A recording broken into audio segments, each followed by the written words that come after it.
sort that out, but we're good to go now. And I'm happy to say, Thabo, that we in fact have community members that are here in the community well in Ga-Rankuwa Zone 1, ready to talk to us about what their issues are ahead of elections before we bring in the politicians at the top of the hour. But just to check the pulse, is the ANC here? Come on, you can scream. Is the ANC here? Is the DA here? I saw a few T-shirts of the DA. They're still coming in. Some of them had stepped out. There's some EFF supporters as well that will be coming through. Just to remind you what we are doing in our special broadcast, at 10 o'clock, we're going to bring in the Premier of Gauteng, Panyaza Lesufi, and we're going to bring in the Mayor of Tshwane, Silas Brink. And we are bringing them because we want you as the community to hold them accountable for what they've failed to do or what they've been able to do. Panyaza Lesufi has got to account to you for what the ANC government in this province has been able to do in the last 5 years. But we want Silas Brink as well to account to you about what they failed to do or what they've been able to do in Tshwane over the last couple of years since the 2021 local government elections. What we are going to do now is hear from the community. So I would like to hear from some of you as the community members to come. There's a roving mic here. I'm going to ask that we please keep the volumes down when one of your community members speaks. So please, let's keep the volumes down. So we're going to start with you, sir. Please, whenever you come to the roving mic, please just identify yourself, say what your name is, where you come from. So over to you, sir.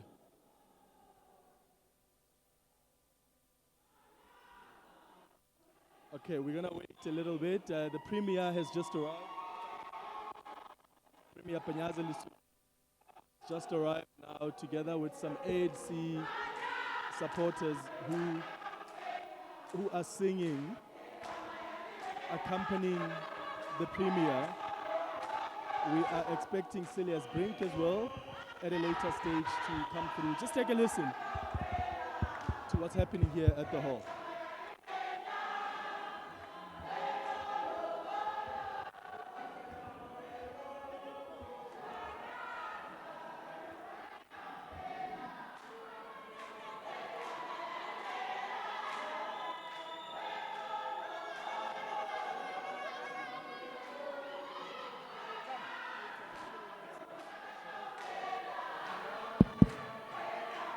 So that is the Premier of Gauteng, Panyaza Lesufi, who's also the person of the ANC, who's just arrived here in the venue in Ga-Rankuwa, in Zone 1 at the Ga-Rankuwa community. We'll do now.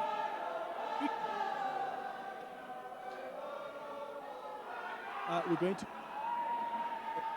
community members.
Test 1 2 test 1.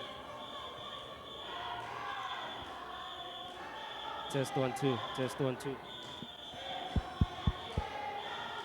Test 1 2.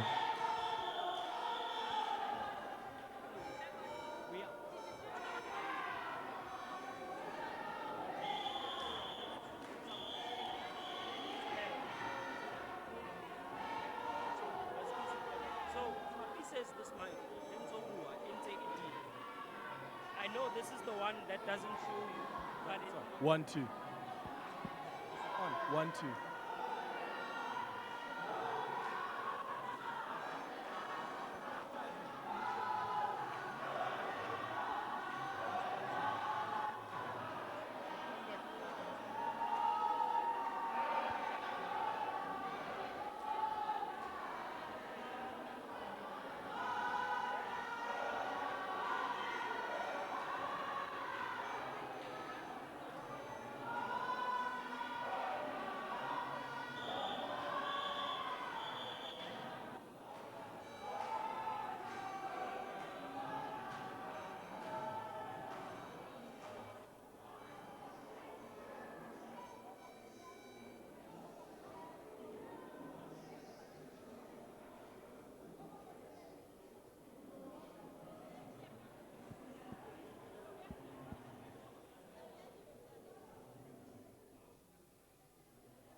All right, it's 10 minutes before 10 o'clock. Welcome to this special broadcast live from the Ga-Rankuwa Community Hall. We have a packed hall here today, and thank you so much to each and every one of you for attending 702's first town hall meeting. We've said on 702 that these are elections about the people. Yes, we've invited political parties to be here, but what the political parties need to hear from is their community and what your issues are. We're going to bring in the Premier of Gauteng, Panyaza Lesufi, who is also the ANC chairperson of the ANC, at 10 o'clock. We're going to bring in the Mayor of Tshwane as well, Silas Brink. As I said, I think they have to account to you about what they've been able to do, the Premier over the last 5 years. What have they failed to do? What have they managed to do? But also the Mayor of Tshwane, because the service delivery issues we experience at local level do influence how we vote in the provincial and national elections. And as I said earlier, I just want us to start off by getting a pulse of the issues in Ga-Rankuwa, in the surrounding areas. So I'm going to ask some of the community leaders or community members who are here in the hall to just come to the roving mic and just tell us what issues you have. We'll probably take about 3 or 4 and then go to the news at 10 o'clock. And then when we come back, we'll bring in the Premier of Gauteng and the Mayor of Tshwane. We'll start with you, sir. Please remember, just give us your name and give us the area where you come from and what issue you're raising with us. Thank you very much. Thank you. Am I audible? Yes, you are. Go ahead. Thank you so much, Leslie Manyathela, Clement Manyathela. When you say we're inviting leaders, we need to contextualize this. I'm not leading anyone at the moment. I'm a citizen of Ga-Rankuwa. I'm also a person who's involved with community issues around education and health.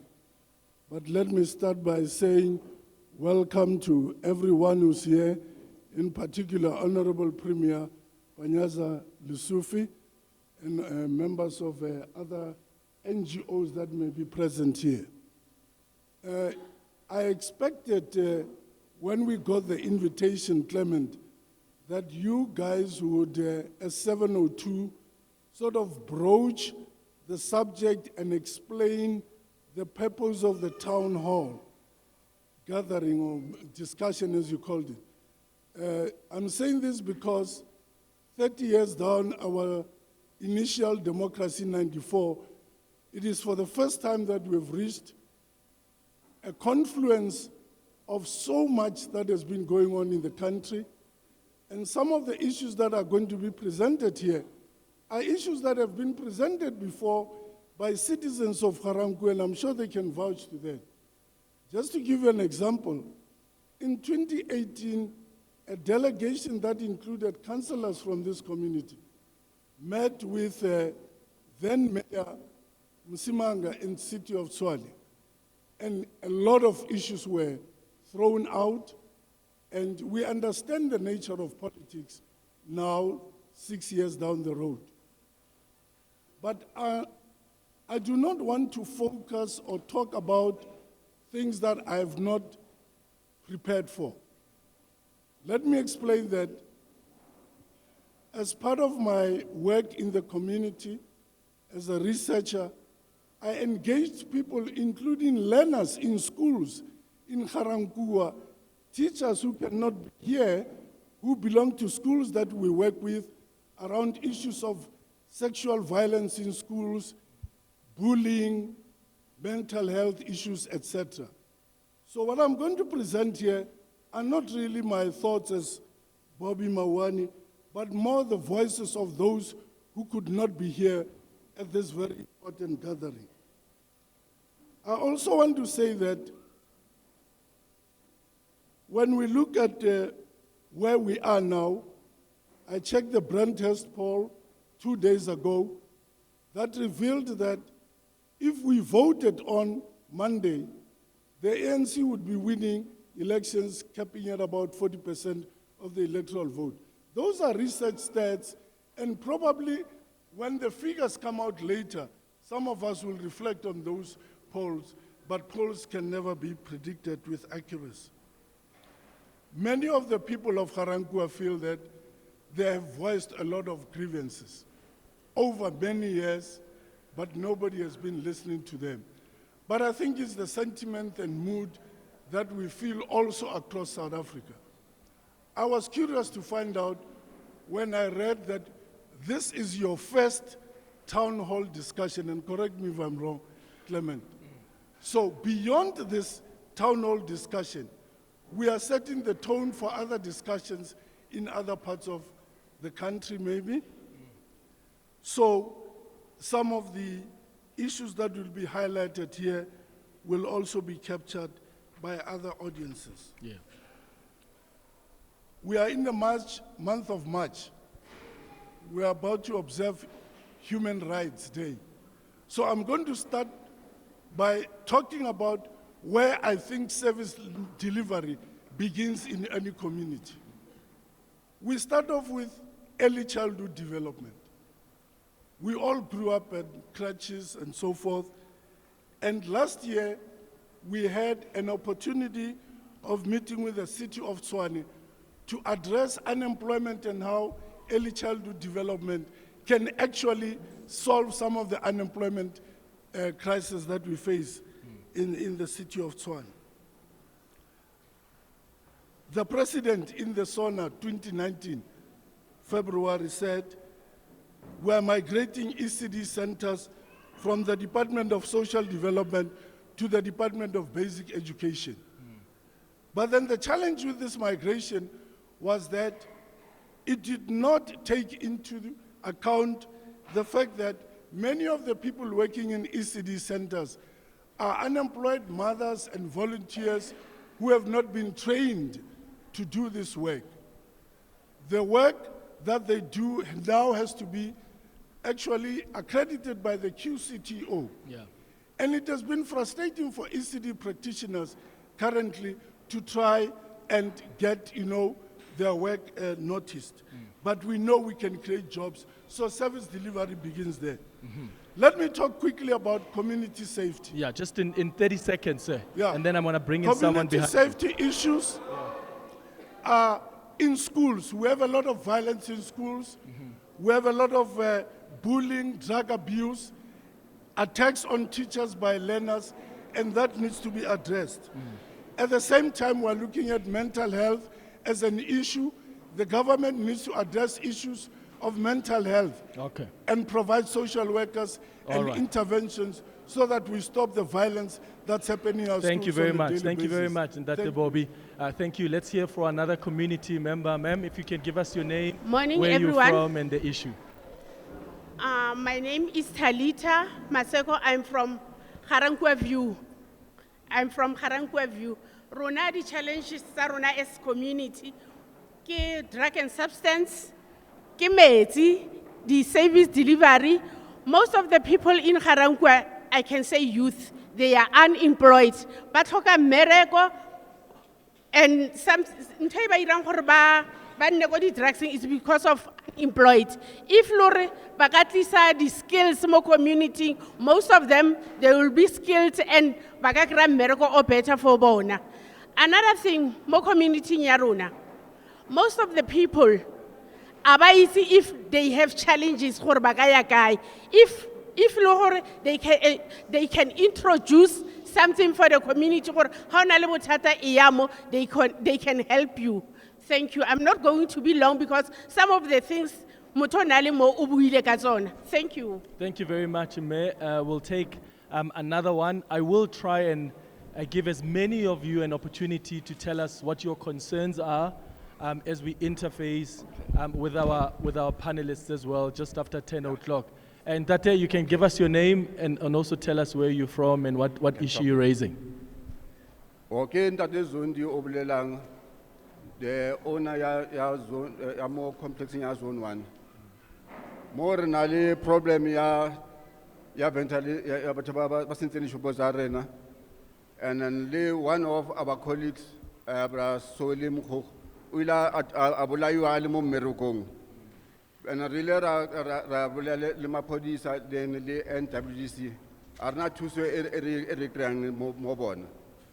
These guys ba khona ho utswa mantsegare re ba tshware re bitse maphodisa ba tshware within an hour ba tla ba tlo tsia dilo tse na ba di tlogetseng mo banong mo arena maphodisa ba re thusa mo Ga-Rankuwa.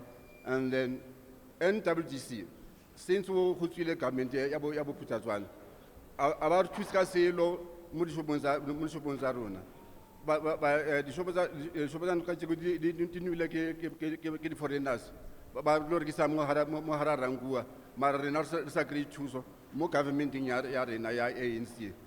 Ke kopa ba re thuse. Ke a leboga. Thank you very much. All right, so those are some of the issues being raised. We'll take the last one before the news, and then we'll hear more after the news. May, you can go ahead. Dumelang, o buang ka lebitso ke Sophie Mokoena from Ga-Rankuwa View. Ke dumela gore premier e teng. I wish gore le mayor wa Tshwane nka ba le mo a tlo utlwa this. Batho ba Ga-Rankuwa View ra sokola. Re sokola ka metsi. People ba na le dikgwedi ba sena metsi. We struggled ka mabone. We ended re tswala highway. Gore re tle re utlwelle ke Eskom le the city of Tshwane. So re kopa thuso. Batho ba robala metsi sometimes a boa ka bo 1 a.m. phase 5, 6, 7 and 8. The other phases di betere, but we stayed for 3 weeks re sena metsi go sena le even a water truck. So re kopa gore premier, as you are here, utlwa dilo tsa batho ba Ga-Rankuwa. And the mayor wa city of Tshwane should know gore Ga-Rankuwa he shouldn't give the services to the east of Tshwane, but forgets about this is the north of Tshwane. Harna the street lights, 3 years, people are being marked every day. Khonale from Ga-Rankuwa View, the entrance to the factory. Khonale di tlhare tse di kana, batho ba ya mmereko mole ba magiwa. Women ba tshaba le go ya. Yeah. Bana ba bolaiwa mo nageng mole. If symmetry go east. What about go dulang batho ba phelang teng? Yeah, and They are those are busy some. with the symmetries right Yeah, now. and those are some of the questions we'll ask Thank the mayor and the premier as well. It's a minute after 10 o'clock. We're going to get the latest in eyewitness news. When we come back, we'll continue the special broadcast, our first 702 elections coverage live from Ga-Rankuwa in Zone 1. Stay with us.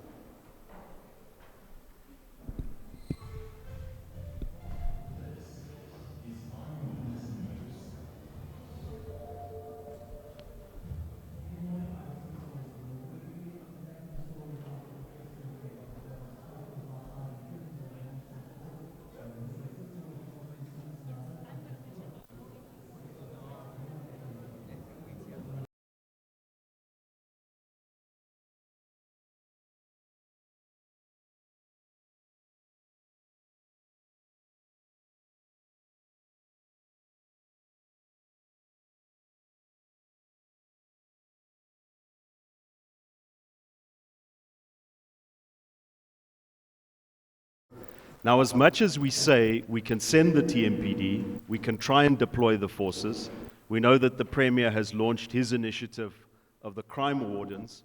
There are certain things that only the South African police can do. For instance, using helicopters, using crime intelligence, controlling the effects of our porous borders, where people come into the country undocumented, we don't know where they are. So we will do as much as we can, but the primary function of local government is bylaw enforcement, traffic control, and preventative policing. The best solution is to have South African police working side by side, shoulder to shoulder with the Tshwane Metro Police and whatever other initiatives there are.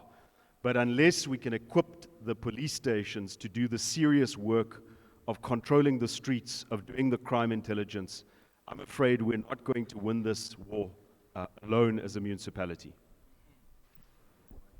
Now, I also want us to talk about, because in hindsight, Premier, not everything has been rosy. Where do you think, as the ANC government, you could have done better, and you think there have been failures? Because I imagine that helps for any leader to reflect back and say, here, this is where we've done well, this is where we think we have failed, this is where we think we could have done better.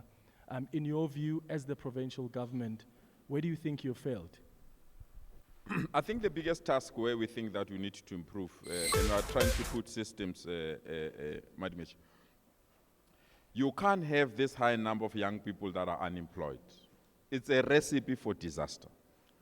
And the problem is, even though you have this high number of young people that are unemployed, we are attracting international companies. You are Huawei, you are Ford, you are BMW to come in Tshwane and create jobs. But the skills level of what the economy wants and what our people possess are too different. It's just water and oil. So that's an area that I feel that we need to improve and work out. Fortunately, we've taken that decision now. We've booked all TVET colleges across the country as the Gauteng provincial government. Any young person or older person, qualified or unqualified, who need a skill, we have to launch a massive skills revolution to retrain them. Because you can create jobs, you can attract investment, but if the skills level are so low, you'll never be in a position to attract that. So that's an area that we need to improve and deal with it. The second one, I need to accept, we have failed to manage the issue of people that are not South Africans or foreign citizens. The documentation and lots of visas that allows them to come into our country. We had lots and lots of visas. Visa to study, work permit, visa to visit your friend, to visit your family, visa to be here on a week or something. Fortunately now, we're in the tail end of overhauling that system, of ensuring that South Africans must be prioritized, supported, and be given the opportunities. We can't allow a country that elbow out its own citizens in the hospitality industry. We can't allow a country that elbow its citizens in the retail industry. So we need to overhaul that particular regime and put it. So we're putting up that particular regime. The third area is housing. We committed to ensure that we provide our people with housing. But the reality is, those particular houses are occupied by people who don't deserve to occupy those particular houses, through fraudulent means and many other means. So we are overhauling that particular aspect as well, to ensure that we put everyone on a biometric system, so that we don't give you a key to open the house. You use your own finger to open your house. If the finger is not opening, it means it's not your house. But also, change the regime. People are tired just to give them RDP house. If you give them land, you put water, you put electricity, you put sewer. People can build their own houses at their own levels and ensure they have their other thing. So we must enter that particular space and provide that. So those are the three critical areas that you want to work, obviously, with the issue of crime, as earlier indicated. Okay, and Mayor, where do you think you've failed? I mean, there's no government that is perfect. You've looked at what you've been able to do, but in terms of the things you think you could have done better, what are those areas for you as the city of Tshwane? So I think in general terms, we should have acted far quicker in removing poor performing officials or officials who have been in those positions for reasons of politics instead of competence. The longer you take to put the best possible people in positions of responsibility, even if it means going to court over labor contracts, the worse the outcomes for government. A capable state is absolutely essential to achieving results. The second biggest problem we have, and this is a mistake that I think has come 2 decades, is lack of spending on infrastructure. If you want good services, if you want electricity and water, and if you don't want sewage to run down the streets, you must spend on infrastructure. Not consumption-based spending, not spending where you pay people to stand around, but spending where you build things, install them in the ground that improve people's access to services.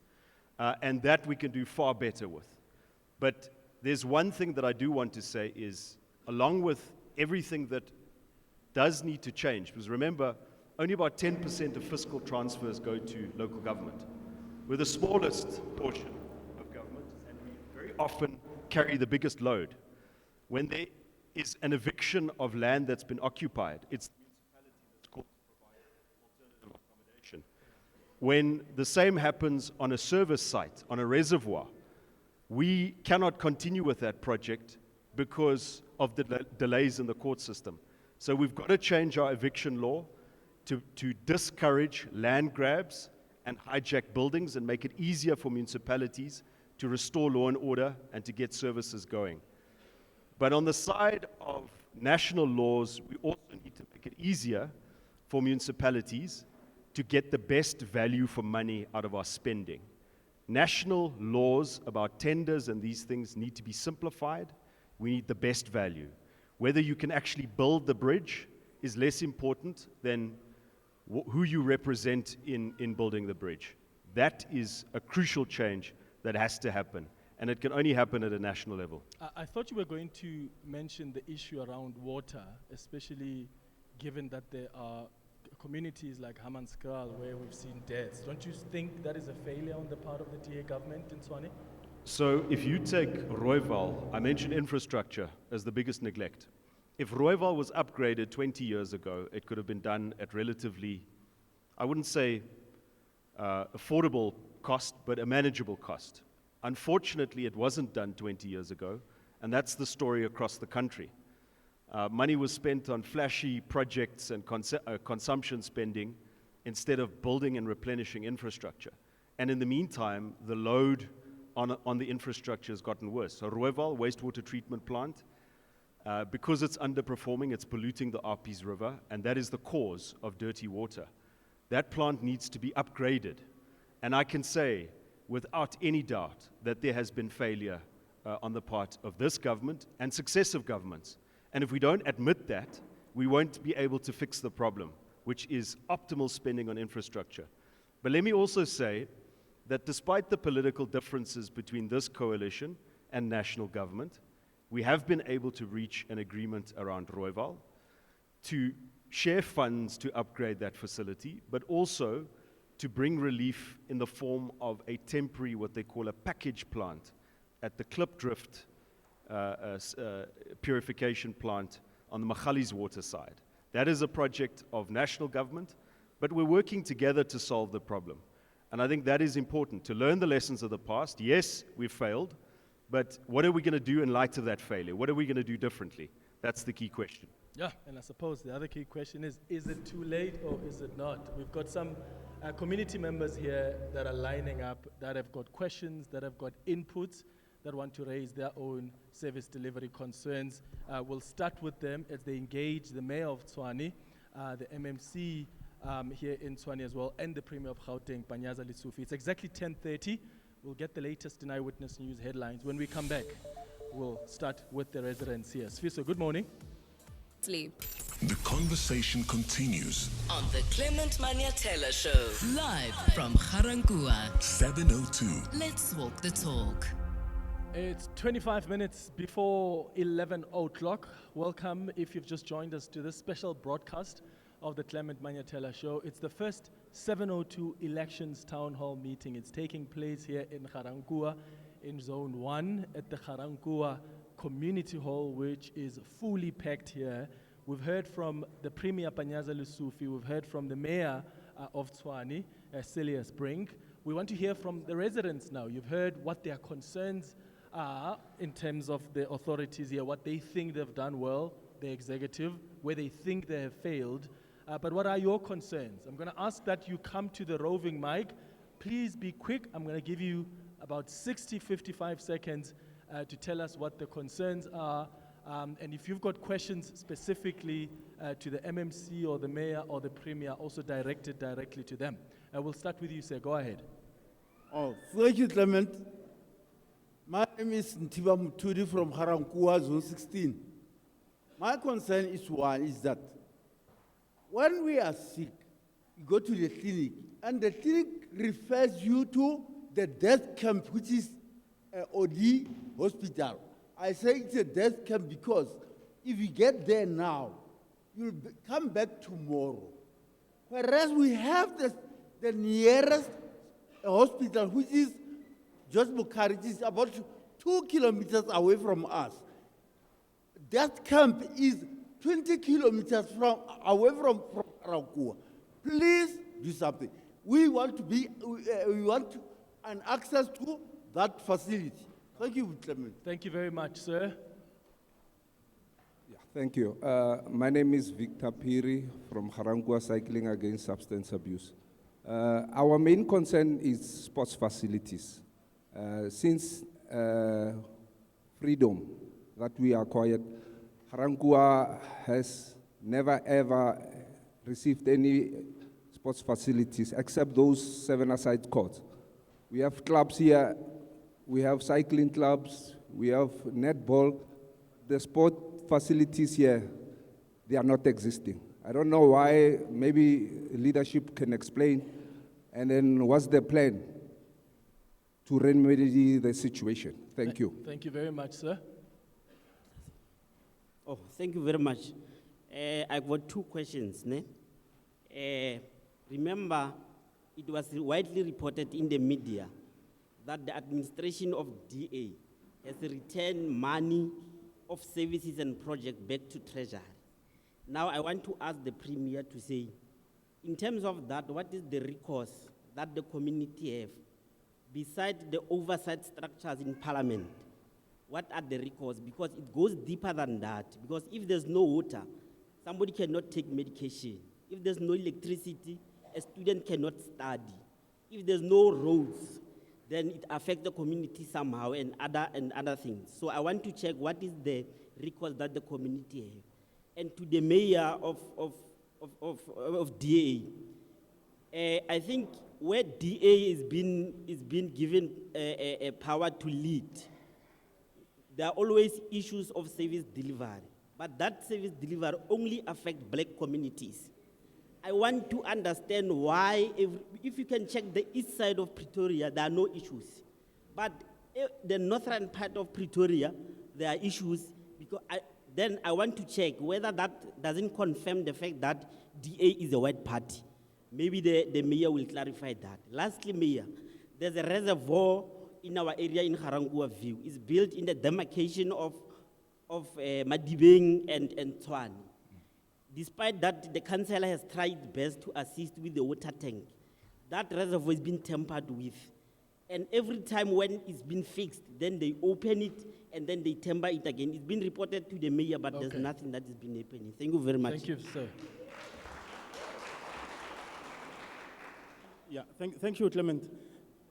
Mine goes straight to the Premier of Gauteng, Mr. Panyathela Sufi. I need his comment on the issue of industrial zone. ANC has been on the helm for 30 years. And then since it took over from Mangope, from those thriving firms, they have collapsed everything. Today, if you go there,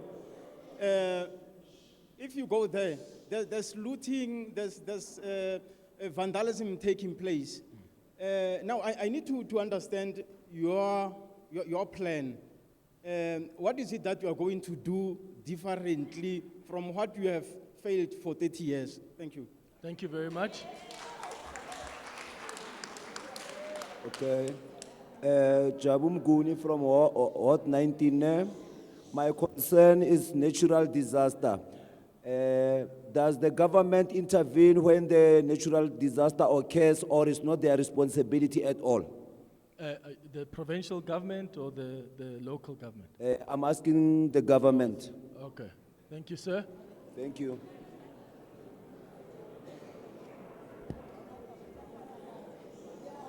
Good morning. My name is Nonkululeko. I'm from an NPO called LASCA. I have a question for Mr. Brink. Mayor, as LASCA, we have delivered a memorandum twice to you. You haven't responded to us. And we've only gotten a postponement on the response. So today I want to understand, why aren't you coming back to us on those memorandums? Because the biggest challenge that we have is the billing. Our billing systems are not correct. And the public protector issued and made recommendations on the COT systems investigation report. She made recommendations on how you should go about doing certain things that you have been doing. When are you going to address those issues? We have people all elders that have been applying for POPs. They have not been approved for years. How do you expect someone that earns 2,000 rand to pay a municipal bill of 3,000 rand? What are they going to survive with? Those are the things that we need answers on. When are we going to get answers as LASCA? Yeah, thank you very much. Please, sir, if you don't mind, I'm just going to ask to stop it there for now. I just want the mayor and the MMC, because there are also some local issues, MMC 4C, that are being raised here that you can take, some of those questions. So I just want you to, let's deal with the questions so far, and then we'll go back to the more questions and inputs from the residents. Maybe let's start with the question by Mutiba around the George Mukari Hospital. They want access to that facility. Premier, do you want to start with that?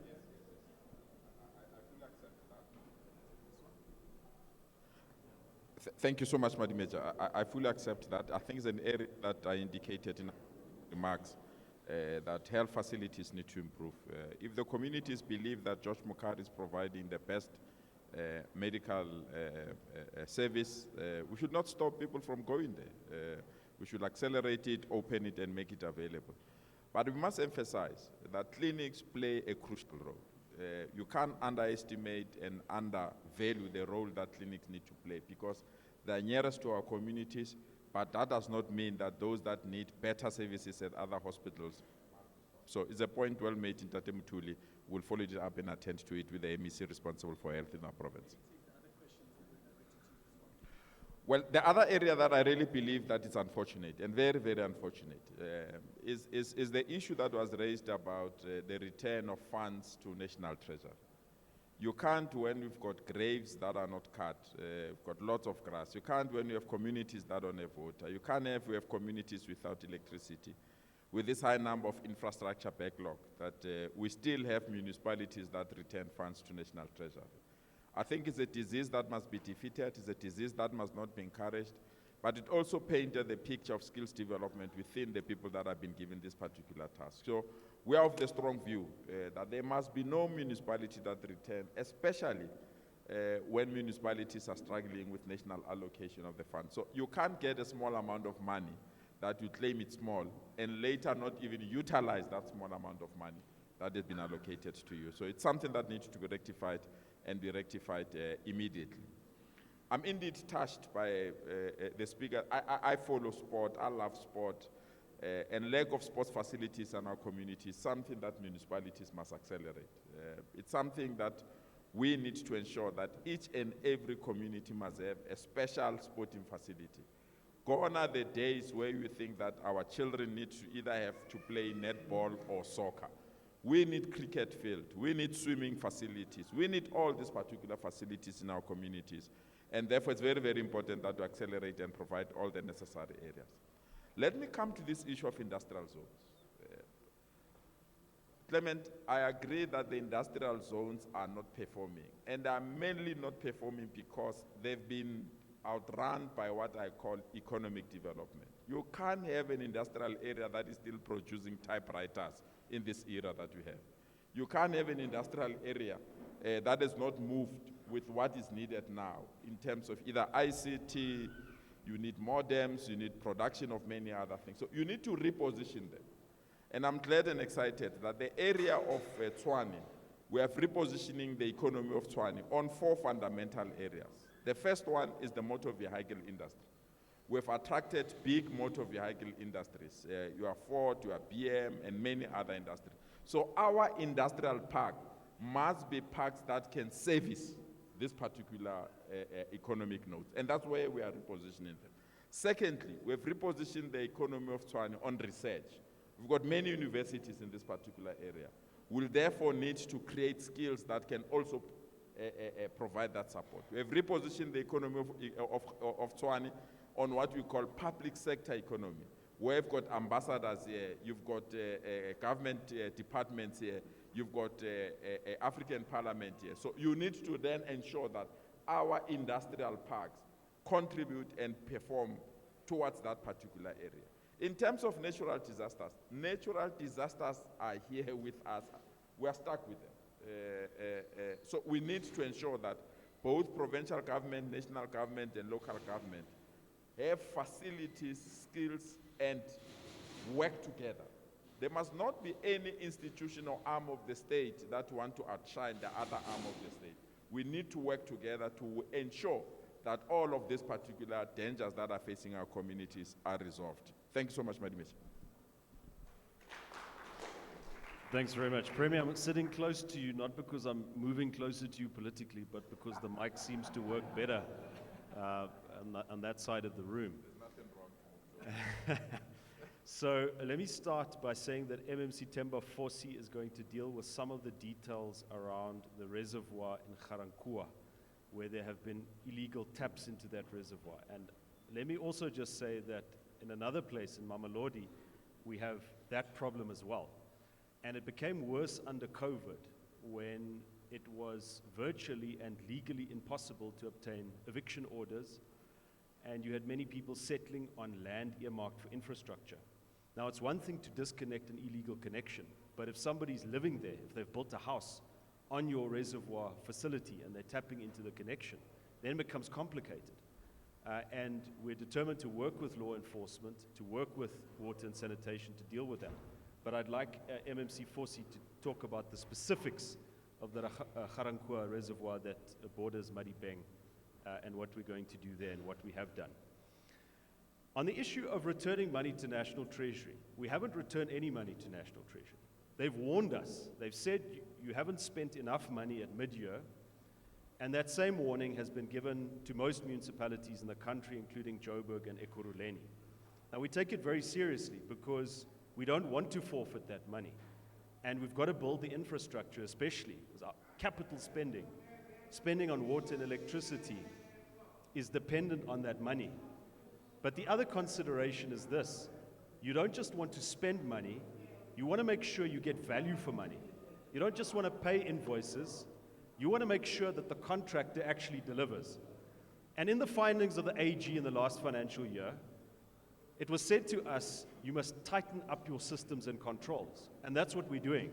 So the effect of that is we spend slower, and unfortunately, because national government has got a big deficit, they earmark local government spending to plug the hole. But we're committed to speeding up that spending, and like Joburg and Ekurhuleni, we've submitted detailed plans of how we'll catch up. The same resident who asked that question referred to a DA government. Now, let me just assure you, I'm here as the leader of a coalition government, a multi-party coalition government. And our commitment as a government is to serve all of the people. We represent constituencies across the city, and as many municipalities, we struggle with the legacies of failure, of state capture, of bad decisions in the past, but we're committed to serving each and every part of the city, whether it's the east or the north or the west or the south. And that commitment I can assure you of. On the issue of the Northwest Development Corporation and the industrial zones, one thing I'd like to add to what the Premier has said, we've got to speed up the transfer of those properties from the Northwest Development Corporation to Gauteng. In fact, it's either Tshwane or Gauteng. But while those properties are in the hands of a different province, it's very difficult to open them up to the private sector and to draw investment. The issue of natural disasters, the Premier has mentioned what he said, it's an intergovernmental approach. The one point I want to emphasize is most of the disasters we end up dealing with is because of settlement on uninhabitable land. Settlement on floodplains, settlement on land that is not suitable to put permanent infrastructure in. And so when it rains or when there's a fire, it causes great human tragedy. And a lot of work needs to be done to prevent that from happening, to prevent people from settling on land that will lead to tragedy. The last point I want to make is in response to Laska. I can certainly follow up on the petition. The one problem I have, in all due respect, with the leader of Laska, Tsepo, is that he encourages people not to pay their bills. And that is devastating for local government. It's one thing to dispute a portion of your bill, to say that this water meter reading or this electricity reading or this is unfair. Then you dispute that part of the bill. But then to refuse to pay completely and to encourage your neighbors not to pay, that is a recipe for collapsing local government. We take very seriously what the AG has said. One of the things that the AG has said is stop your reliance on estimations and go and read the meters. And what we're trying to do is to roll out the technology and the infrastructure. We're also having billing days for older folks or those who don't have access to technology.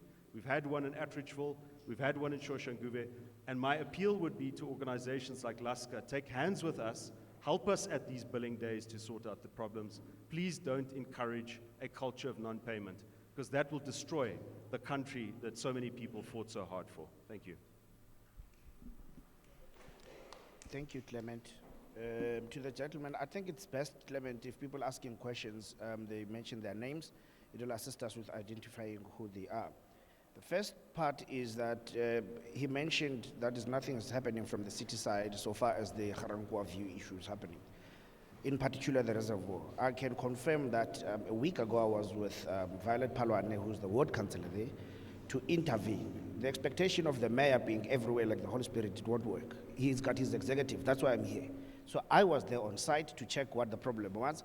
One, and the second part was that the majority of people who are tapping into that reservoir are not necessarily Tshwane residents. Those are Madibeng residents on the other side. As I speak to you now, I've got interventions from the mayor of Madibeng so that he can have interventions from his side and be able to address, because from my side, there's nothing much that the city can do unless we just disconnect them on a willy-nilly basis. Let me tell you what happens when you disconnect residents on a willy-nilly basis. There becomes a violence in the area, one. Two, there's instances where you find that the very same residents who are now being disconnected are tapping into the infrastructure, prohibiting the very same residents who are rate-paying residents. So this is not something that could be taken as a city problem. It is a national problem of land. Clement, let's get a context on this. Land grabbing and illegal land occupation, it is where the problem is. We've got instances where our people are finding issues of empty spaces and they're occupying those spaces. That's number one. There was also a gentleman who mentioned that in white areas the services are not. Let me tell you, during the strike, in the very same white areas, we had communities coming together, making sure that they assist those employees who wanted to work. In our black areas, especially in the townships, this is where we had problems because personnel that wanted to do work, they were pelted with stones. Some were even shot. I can tell you that I've got 3 employees that landed in hospital during that strike. So there's socio-economic dynamics that still needs to be addressed here. There's social issues that still need to be done, especially or particularly the townships. Okay, let's go back to the residents here. Please be quick. You've got 30 seconds. Remember to say your name and say who you're directing that question to. Go ahead, sir. Thank you very much. My name is Vela Pikoza, Sanko Regional Chairperson in Tshwane. My question is dedicated to the Honorable Mayor. Mayor, do you know that according to the Structural Act and Municipal System Act, what committee is the last sphere of the government? But in terms of you choose not to facilitate the election of the ward committee, and we went to appoint the Afri Forum to replace the ward committee. Can you elaborate on that? That's my first question. I'm going to take just one, my brother. There's just so many people. Thank you. You were here earlier, though. That's when we had a problem. All right, go ahead. Yes, morning. I'm saying that in a democracy, everything must come from the bottom. Now, the government is the driver, like ESCOM is the source of our engineered poverty. Now, if the government, who gave the government as the manager of or the driver of this taxi, the right to dismantle ESCOM and sell Sasol, and where did they get the mandate from? Because as a democracy, it must come from the people. Thank you. What's your name again, sir? Lisiba Rabala. All right, good morning. Kena Thapelo. I have a question for the mayor. I think this one in particular regarding illegal dumping. I think Ga-Rankuwa used to be quite clean 5-6 years back, because that also adds to the state of depression that we find ourselves in. So I'm greatly concerned about illegal dumping as it affects, in my particular case, my small business. And I just want to find out what your plans are. Thank you. Good day. My name is Moteo Marakile from Ga-Rankuwa Zone 4. My question is directed to Mayor, Premier, and MMC. We, as the concerned residents of Ga-Rankuwa, we had given a petition to Mr. Grande of Community and Safety regarding foreign illegal-owned spaza shops, saying that we're not only complaining as the residents of Ga-Rankuwa, we have solutions to unemployment, solutions to crime, solutions to creating and owning our own economy. But our petition is being addressed, and it's been 7 months. And lastly, Mr. Premier, it's not funny only for Soweto young people. What about the unemployed, educated, talented people of Ga-Rankuwa?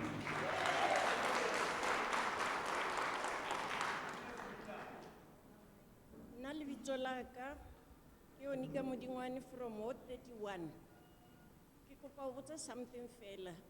Councillor ya Ward 31 thing, Hakim Uting. Okay. Oh, whoa, whoa, whoa. Kibata Wichor, what councillor ya Runa eating na? Because please, let's come down. Let's come down. Let's allow Mama to. Let him come. And because there are 12 official languages. Whoa, guys, please, let's respect each other. So that's the councillor of Ward 31. Yes, exactly. Okay, Mama. Thank you. Okay, Mama. Thank you so much. Yes, okay.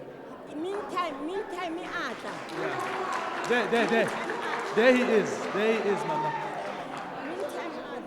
There he is. What question? I think we were supposed to be there because we are Can I do question for Mr.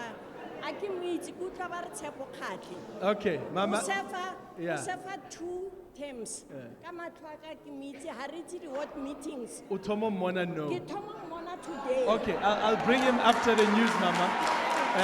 Hold it there. I have to take the news. Yes, I have to take the news and the break.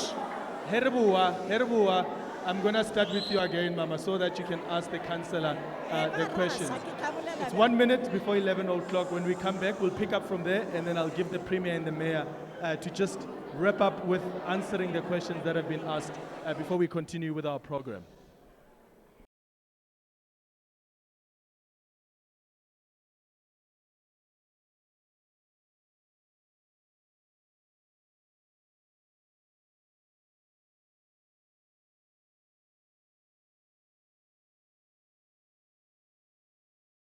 Mama, let's start with you quickly, where you wrapped up from. You were asking for the councillor of Ward 31. You saw him now. What question do you have? Please come closer to the mic, Mama, if you can.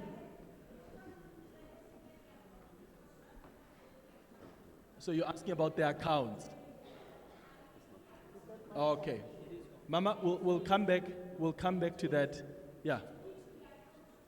We'll come back to that because there's something wrong with that mic. Premier, let's start with you, maybe responding to those questions that have come so far, and then the mayor, you'll take them as well before I release you. Thank you so much, Madam Major. Yeah, it's fine. Thank you so much, Madam Major. I want to start with what Muteo raised. Can you hear the Premier? Okay, try this mic. No, you can speak, it's fine. Thank you so much, Madam Major. I want you to start with what Muteo raised, that they are small business. They want to take over sponsor shops in the townships. They also want to ensure that they create opportunities for everyone. I want to say, Muteo, bring that memo to us. As the provincial government, we've established a Munoto account where we are the first provincial government across the country to pass a bill that we call Township Development Act to support township businesses and fund those township businesses and make available all the schools that are not utilized in the townships or government buildings that are not utilized in the townships, so that we can give business people that wants to open businesses in the township, including land that is owned by government is not utilized. We want to hand it over to people that want to start businesses in the township. So Muteo, you are free with us. We'll be in a position to assist you. Madam Major, I want to dismiss this myth that NASISPANI program of creating opportunities in our communities are meant for a certain political party or certain communities. We have created 90,000 jobs in the last 20 months. And the membership of the ANC in this province, it's not even closer to that 90,000. So it's not true. We are creating opportunities for everyone. It's just that the high number of unemployment is too high and needs to be defeated. And reality is, we are the only provincial government that is vigorously creating opportunities for all in all sectors of our community and all sectors of any other sphere of government that is creating opportunity. So we wanted to clarify that aspect. But I want to pin down on this matter of illegal dumping. Clement Manyathela, as the provincial government, the government that I have the honor to lead, I'm not going to write a letter to Executive Mayor Brink if they are not collecting refuse. I'm not going to advise him that they need to collect refuse. They know it's their responsibility. And if they are failing to fix that, to collect refuse or fix water, the provincial government in this particular province will intervene whether the mayor likes it or not. We can't have our townships dirty purely because we are hiding behind administrative issues. It can't be. Our people come first, their dignity come first, and cleanliness come first, and we can't compromise that aspect. It's an aspect that we want to put it here. The next aspect, and I really want to advise the mayor, Executive Mayor, you know me and you, we speak. I want you to reconsider trying to bring an NGO to replace government. AfriForum is a clear racist movement that went to parliament to defend an apartheid flag. They went to court to defend an apartheid flag and want to fly that flag in their events. It's not a hearsay. A flag that has plunged this country into a crisis, a flag that made people to be excluded to the economy, a flag that made us to suffer, a flag that has made scars that we have even today. And here is a municipality that believes this organization can be a friend of a municipality. This is wrong, and it must be rebuked, and it must be removed as an agreement. Thanks, Madam Major. Thanks very much. All right. So the first point, I agree that electricity has to be bottom up, and that's why we've got to break Eskom's monopoly. I think that there's now consensus on that. It's just the courage to make it happen. It's not about privatizing. It is about doing what is best for the end consumer. Parts of Telkom were taken away in the 90s and privatized, and Telkom today is a commercial enterprise. It's doing well. It's diversifying. Eskom is falling apart. So we've got to be clear about where the solution lies for the end consumer. On the issue of illegal dumping, we've got to change the mindset that government must clean up wherever there's illegal dumping. It has to be combined with law enforcement. If there are spots that are signaled out for just dumping, we are going to use the Tshwane Metro Police to take action. Because simply cleaning up where there's dumping and nobody pays is not a solution. But we also have to recognize that the model that we have in Tshwane, where everything is outsourced to a group of companies that does the collections, is not working. We're not getting best value for money out of that. So we look at the waste collection, the bin lifting model. Lastly, and the province might not like this, but we probably need another landfill because we haven't advanced to the point of doing recycling 100%. We've got to build waste stations, and we have to consider another landfill, if only as a step towards going towards renewables. We have not replaced ward committees with any agreement with any organization. The Speaker of Tshwane is working currently on getting our ward committee elections ongoing. Unfortunately, in the past, there were irregularities with those ward committees, and we want to make sure when ward committees are elected, the process is proper. I'm working with the Speaker to do that. But let me now address this issue of working with organizations such as AfriForum. As a government, we have to take the support granted to us by organizations in the community that know the communities best. Whether that is AfriForum, whether that is Sol Benton Attridgeville, whether that is the Black Business Forum, we cannot be as arrogant to think that government has all of the solutions. It is not abdicating the role of government. It is following a whole of society approach, and it shows that we're not arrogant. It shows that we want to tap into people who want to contribute. And there's so many people who want to contribute, but there are people blocking them because they want everything to be a tender. They want everything to be a tender so they can benefit from government. We say no. We say we will work with partners. I want to close by responding to, again, the threat that the Premier often makes, and that is, we'll intervene, we'll intervene. Let me remind colleagues and residents, the last time Gauteng intervened in Tshwane, they turned a 200 million rand surplus into a 3.4 billion rand deficit. For 7 months, there was no elected government. Their own councillors couldn't afford to pay their bills or represent their communities. They caused so much damage, which we are still trying to clean up and fix. That is the full story. So let me assure the Premier that if he wants to break the law again to intervene in Tshwane, we will face him full on, and we will defend democracy, and we'll make sure that the change which has to happen is followed through. But that is said in very good spirit, Premier, and I hope we've got photos now to prove that I do speak to him. Look, I can confirm that they are shaking hands if you're listening to us on the radio after that statement. So we're going to take a quick ad break. It's 17 minutes after 11 o'clock now. I do have to release the Mayor of Tshwane and the Premier, but we do have the ANC in the province, in the region. We've got the DA, we've got the EFF as well that will be represented here. So your questions, you will continue asking them, and then I'll get them to respond after the break.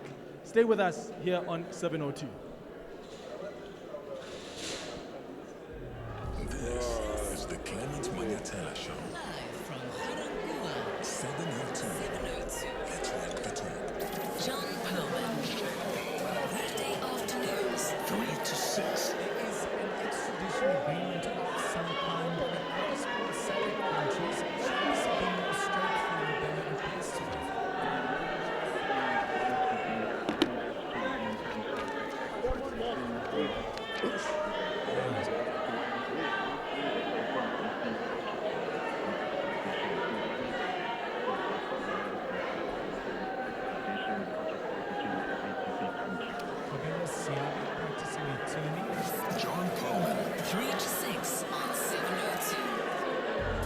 Guys,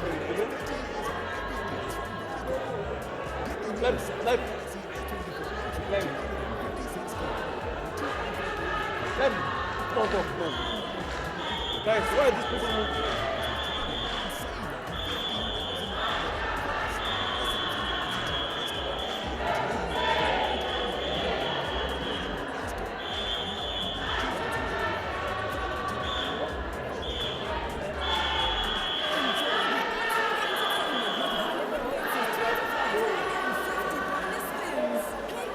Live.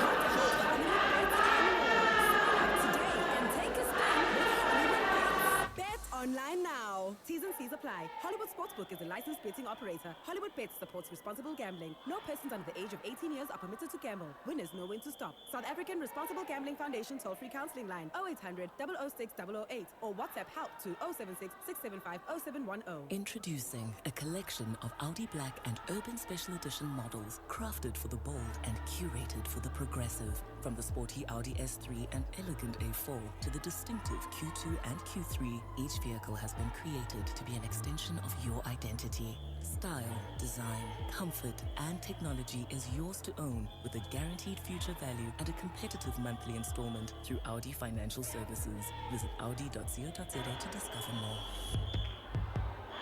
Friday, the 15th of March is World Sleep Day. It's celebrated because sleep is the foundation of every aspect of health and well-being, from physical to mental and emotional. Restonic believes in the power of sleep and has a mattress for every need, whatever your comfort, preference and budget. Visit restonic.co.za to find your best bed today and make sleep your superpower tonight. The conversation continues. On the Clement Manyathela Show, live from Ga-Rankuwa. 702. Let's walk the talk.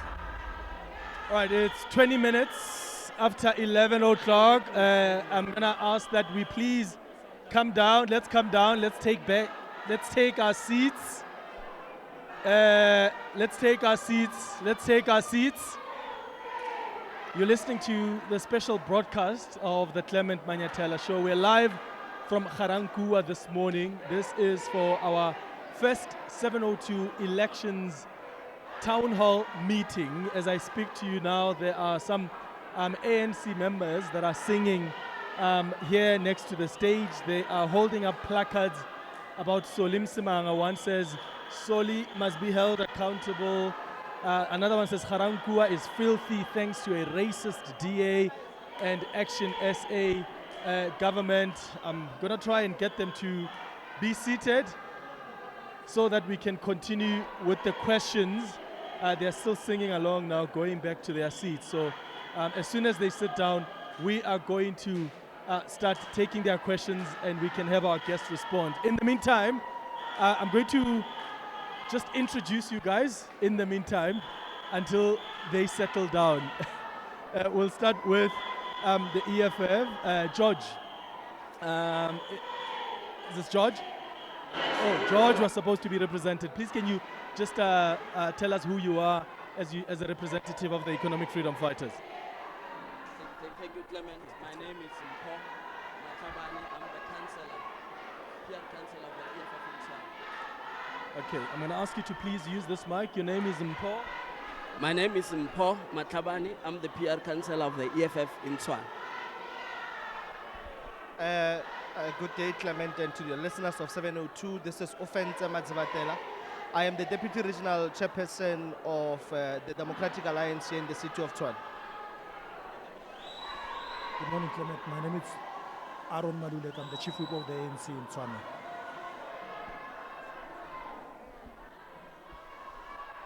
Oh, thank you very much for joining us, Mpo, Offense, and Aaron. So we'll start with you, perhaps, Mpo, as the Economic Freedom Fighters. You've heard what the Premier of Gauteng has had to say. You've heard what the Mayor of Tshwane has had to say as well.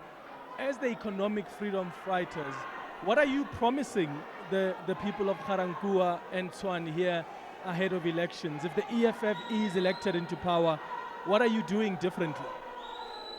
Thank you, Clement, and the listeners of 702. As the EFF, we are very clear. We want to create jobs. We want to bring back the land to the people. We want to stop load shedding.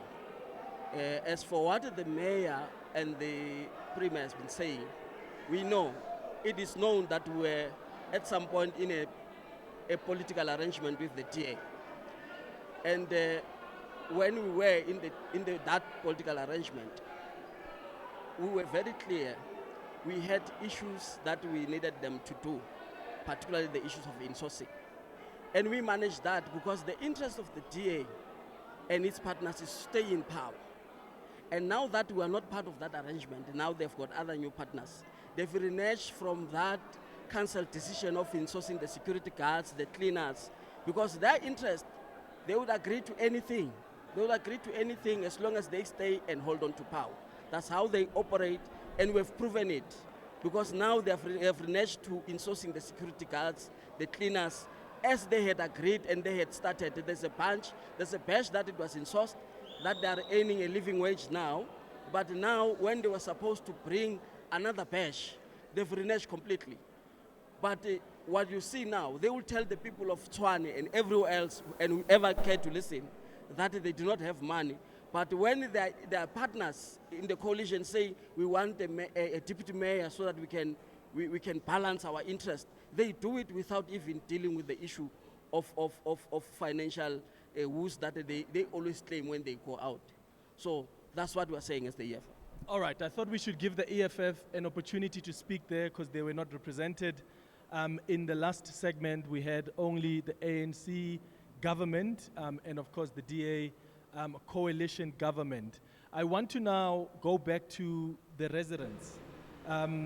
Please, can you go ahead, just give us your name and then tell us what your issue is. And if you've got a direct question to the EFF, the DA, or the ANC, please just clarify who you're directing it to.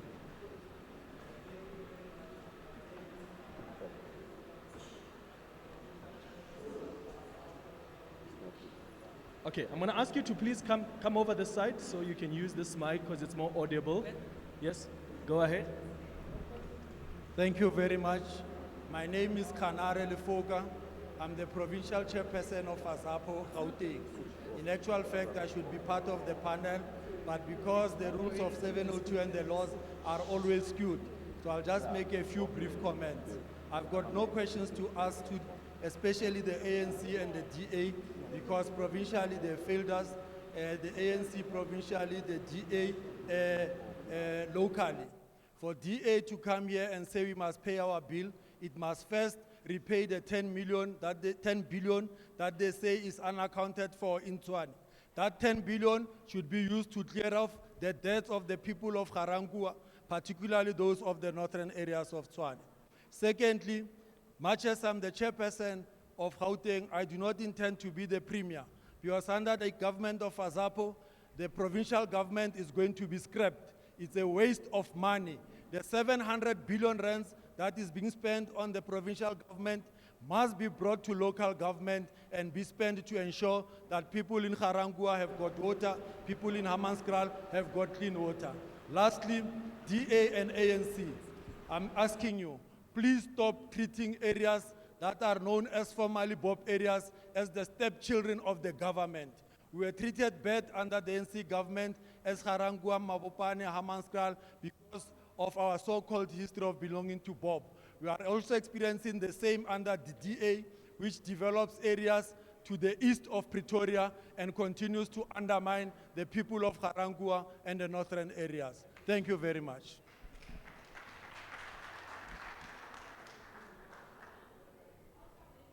Thank you very much. My name is Eva from Ga-Rankuwa Zone 2. What I wanted to talk about is about illegal dumping. Already it was addressed.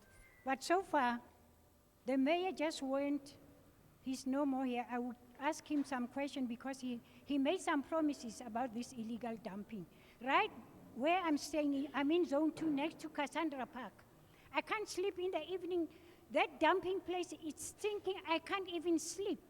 So please, 702, if you can just help me. Next time, just call the mayor because he made some promises that very soon he'll see to it that that place is now clean. I wanted to talk about this. There's a reed. I don't know how to talk. It's in Setswana, ke letlhaka. It's growing so high, and people ba tshwarwa poko. So please, Mayor of Etsosamai, I wish I tlo tlosa letlhaka le lotlhe lela before somebody dies there. Thank you very much.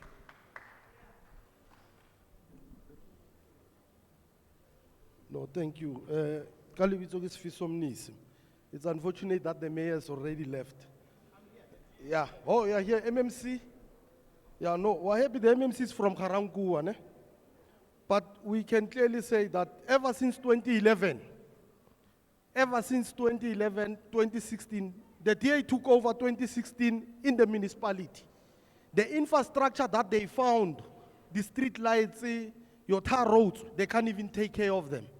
Our colleagues of Action SA are holding boards that are saying our townships are unsafe. The first thing that we need is to have working street lights and high mast lights.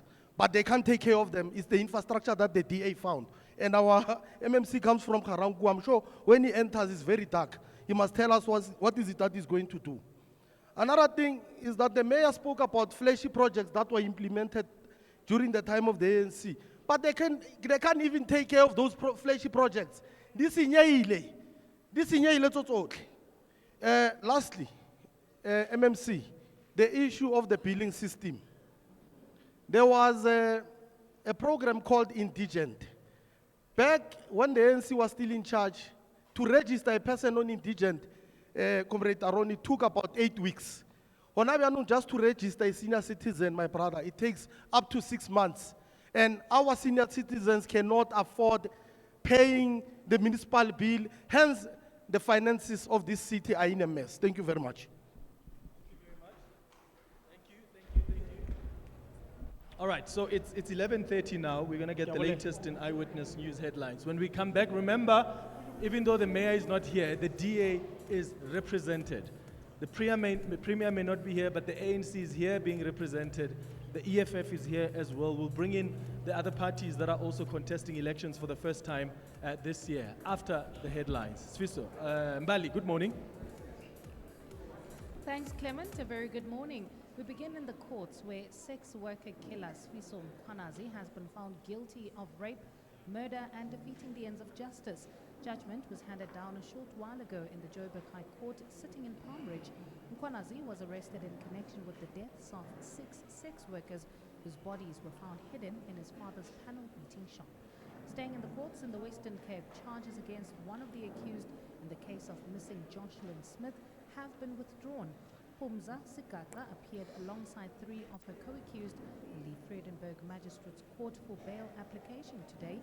Jocelyn's mother, Kelly, her boyfriend, Joaquin Apollos, and Stefano van Ryan remain in police custody.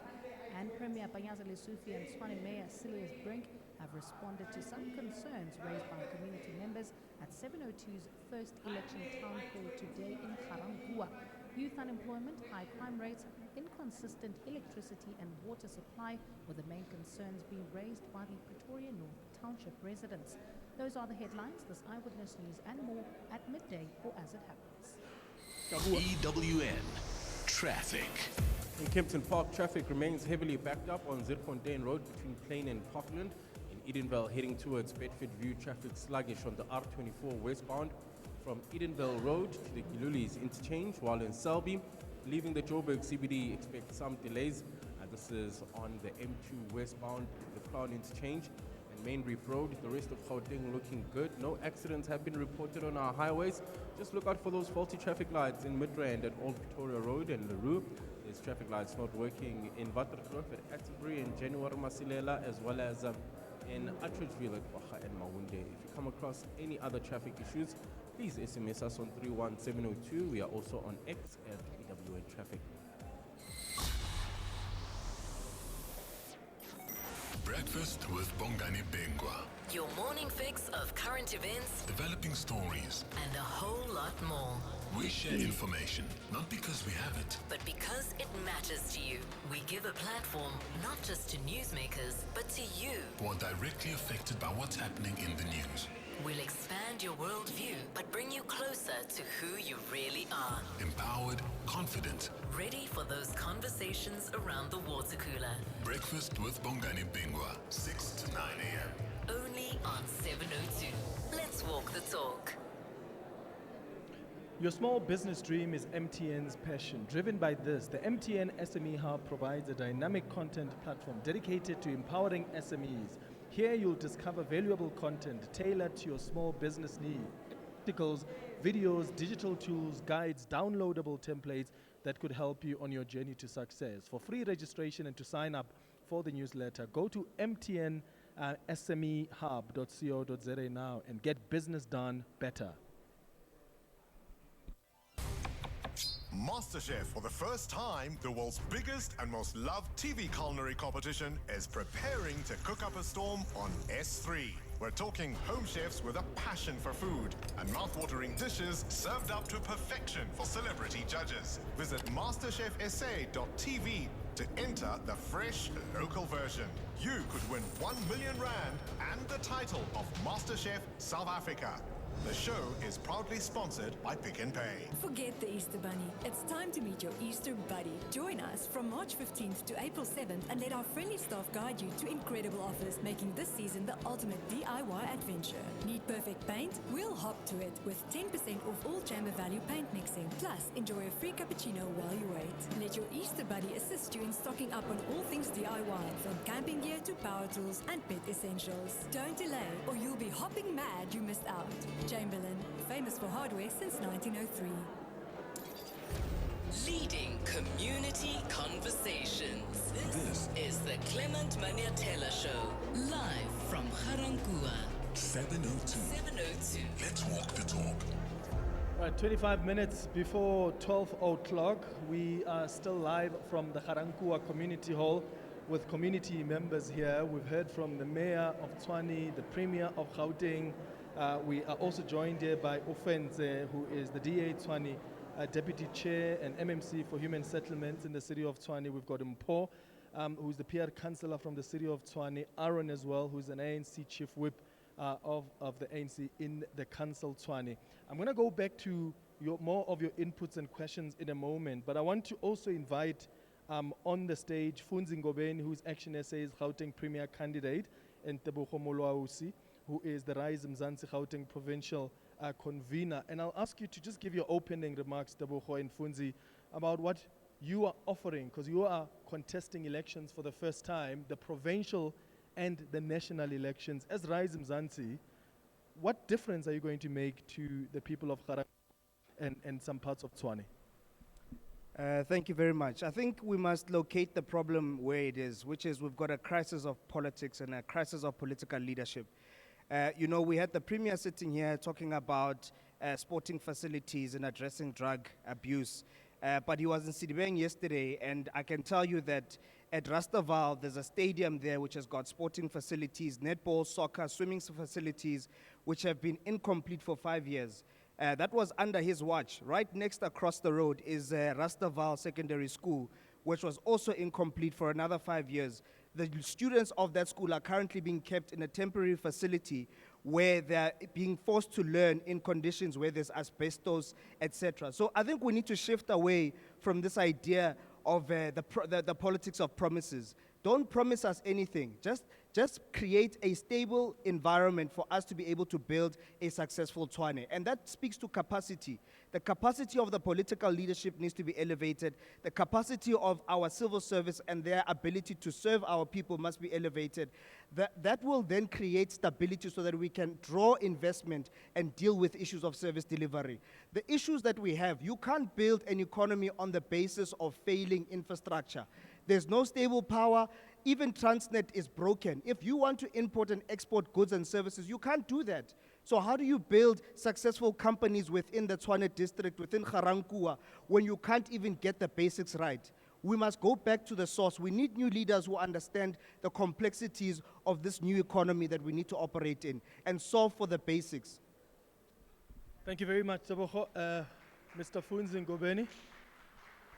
Yeah, thank you, Clement. I think the challenges of Gauteng are many, and we won't be able to resolve them at once. We now need to identify what are the priorities And from the conversation that was happening here, you could hear from communities that the issue is about unemployment. The second issue is about crime. The third issue is about infrastructure that is lacking and has been actually allowed to dilapidate in this area.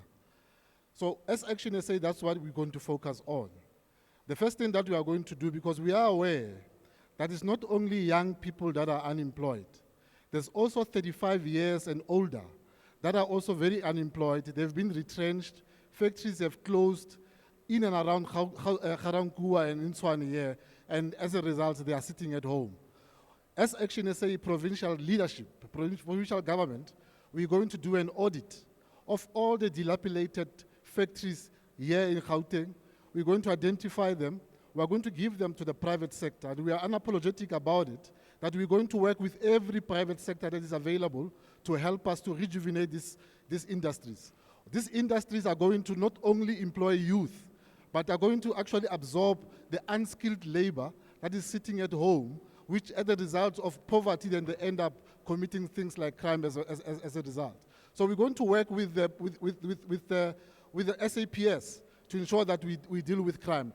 But I want to also highlight that dealing with crime, because as a province we don't have a constitutional right to be able to instruct the police to do what they're supposed to do.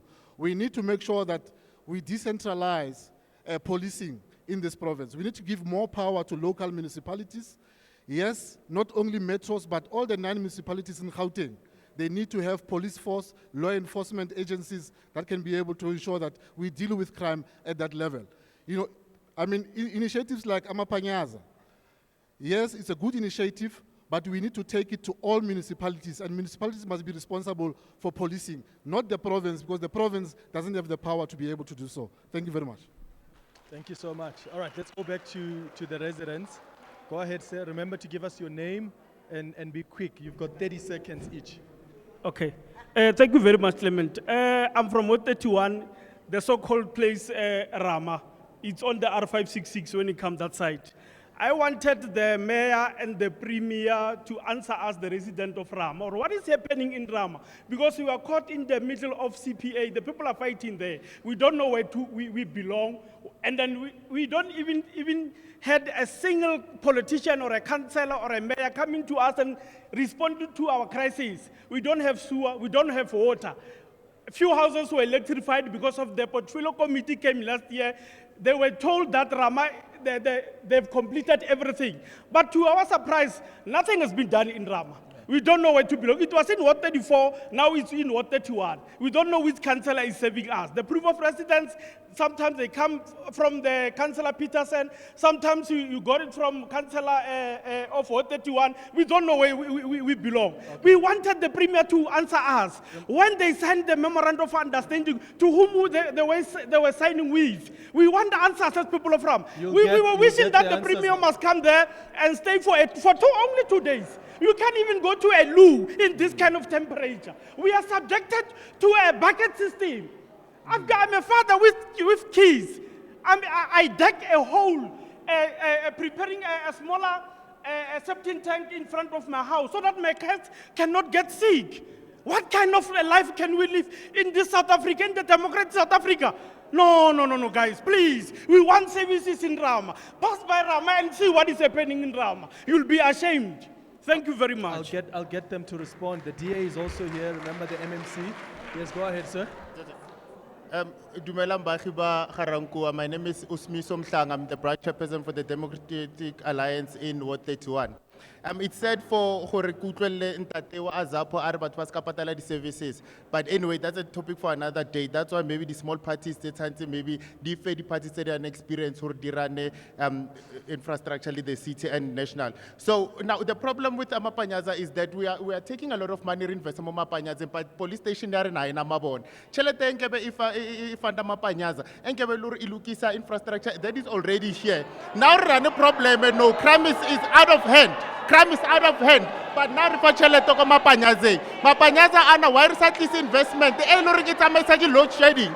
Load shedding it's an investment mo haute. But to baba bereka ko Mapanyaza. Ejalur baba bereka more the infrastructure ya haute. So now it's a problem. We cannot be subjected to those. So, Mapanyaza out, police station Chuma, ESCOM load shedding All right, out.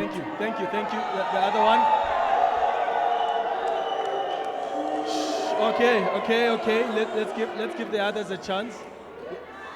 Go ahead, sir. Go ahead. Clement, ke a leboga. Ke kopa o ntetlelele ke bue ka Setswana. Yes, please.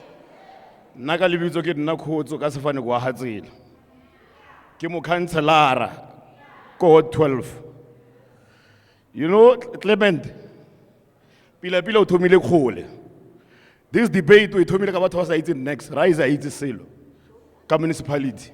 You are supposed to call councillors pele. Re debate. Tsa ke di colleagues tsa rena tse. Let me tell you, Clement, I got the include here in Tshwane, Arane municipality. I'm a councillor here. We don't have any a municipality. What do I mean? Constitution of South Africa is very clear. Motswane, you know, Motswane, got a service delivery community Tshwanetse e rapele. And you know, ke a bona community, Tshwanetse re teach community or governance e bereka byang. As councillors. Here in Tshwane, re tshwere ke DA, Action SA, ACDP, FF Plus, ya Free Forum, ba re kenya kerekela. Yona eo. I'm saying, Ntate Funzi. Re bolele sawa. Ntate Funzi o tla every time go canceling yena o nna go morao kwa. He knows the challenges. You know, here le mara bolele nnete batho modimo. Re ba eta pele re khethile community, re failure. Now I'm a councillor, I feel like I'm useless councillor, Clement. Ko ke tswang ko teng. You know, ke councillor a party engwe ya ka ke Winterfeld. 2016, he DA then, e stopile project engwe ya di toilet ko Winterfeld. But it's painful, Clement. But Winterfeld ba santsane ba kakela ka mara toilet a moshimane. Winterfeld it's an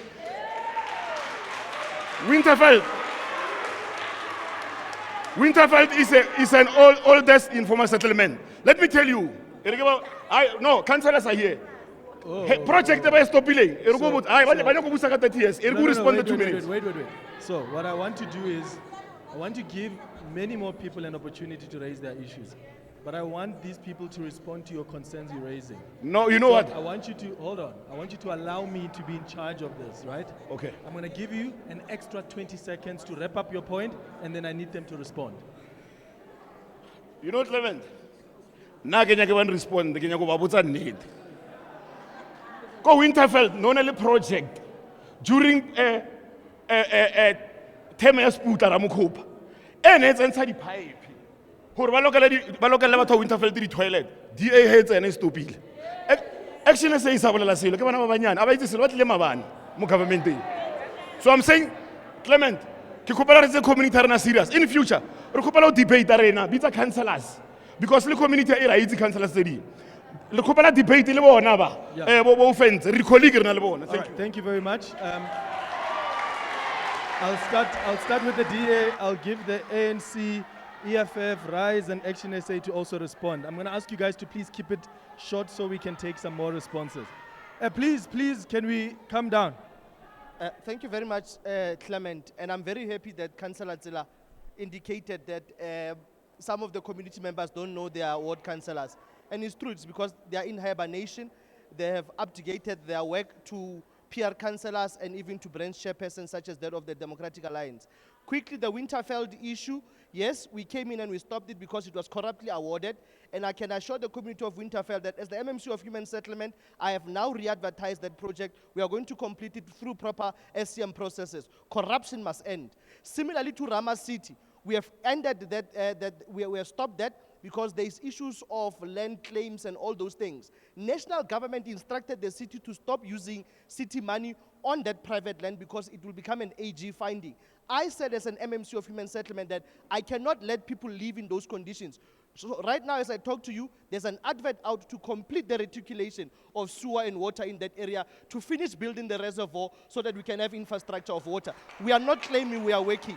And then there are other issues that were raised at Clement around the 10 billion. Unfortunately, Azapo has left. Mama was on to Kiko Pobonen, Tatola Wadite, Dola against Miso. We will go and fix that illegal dumping. Your ward councillors have decided that they are not going to work with the DA government. We will come to the ground and work for the people. Thank you very much. Thank you so much. Aaron? No, thanks, Clement. The issue of the DA can't take pride on how they're running the city. They are owing ESCOM 4.5 billion as we speak. In January, they paid only 600 million. Anytime will be Mfuleni, where our account will be attached and monies of the city. We are going to wake up where employees will not be paid. Other service providers will not be paid. What we need the DA-led government or the coalition to do is to bring back Rahatswane so that we can give people service land. We can also prioritize backyard dwellers and make sure that what we call township estate is attended, because people, they're struggling economically. They are trying to make sure that they've got tenants in their backyard houses. What we need to do is government to support such initiatives. The other thing that we need to do is for this coalition to accept that national government must bring in Section 63 of the Water Act. City of to provide services around water issue.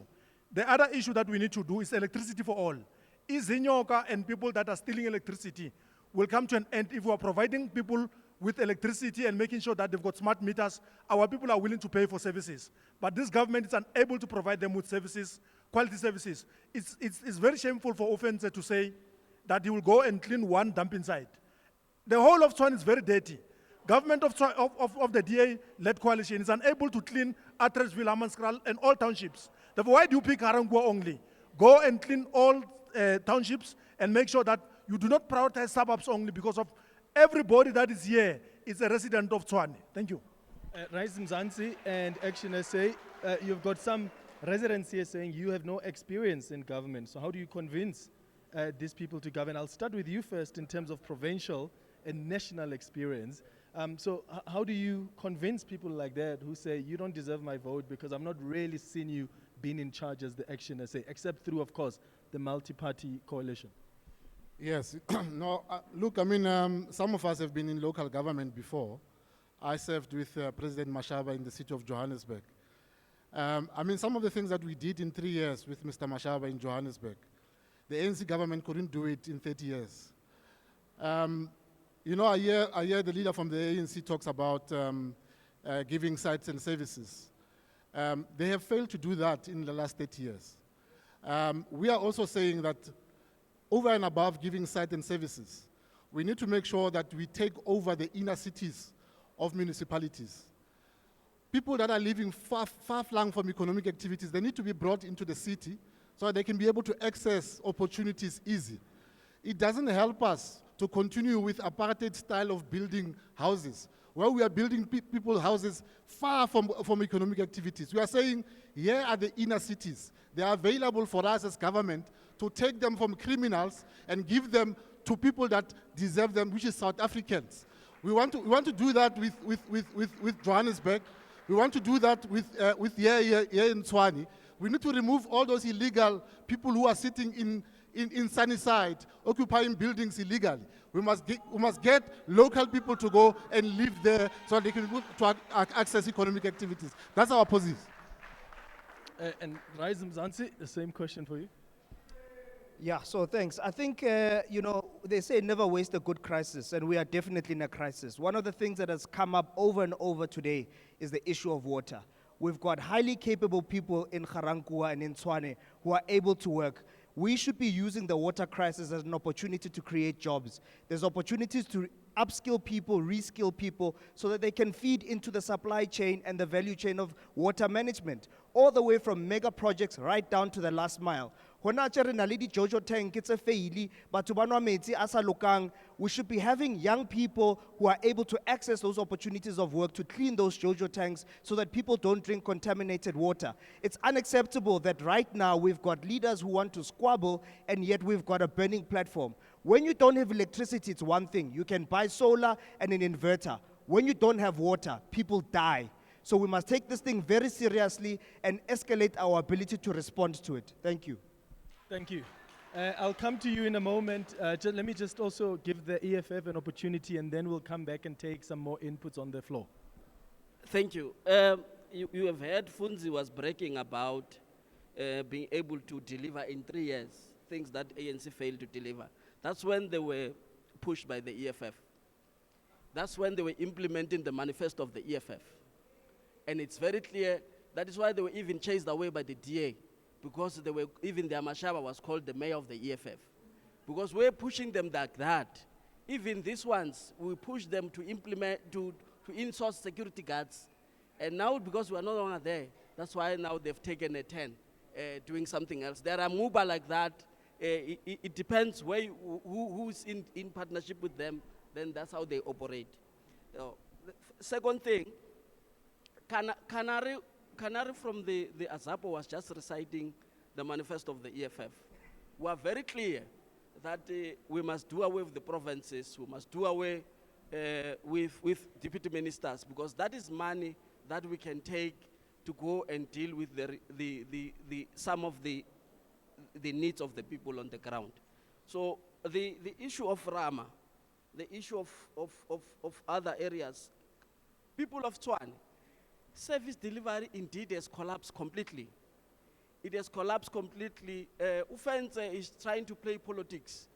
There's dumping everywhere around the corner, more especially where there's black areas. There's dumping in every corner when you enter the location. Yeah. So for him to then say, to pick one because he wants to satisfy and he wants to politic in this group, it's disingenuous, and then he must be honest.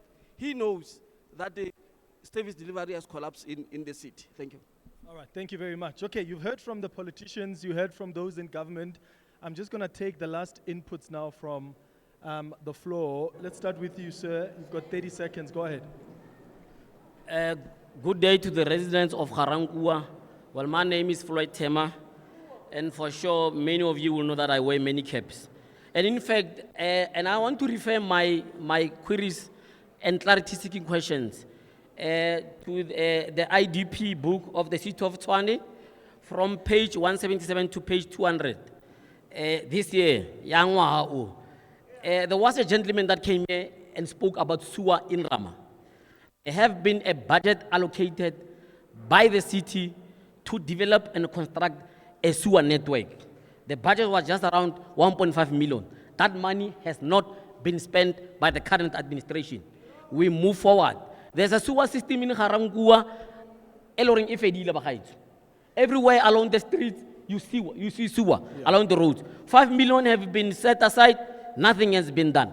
No cent has been down. There is a red soil in Ga-Rankuwa, zone 2, zone 5, zone 4. Zone 5 tar roads budget has been allocated for last year and this year, not a single cent spent. Wait a minute, Mama, sir. I'm wrapping up.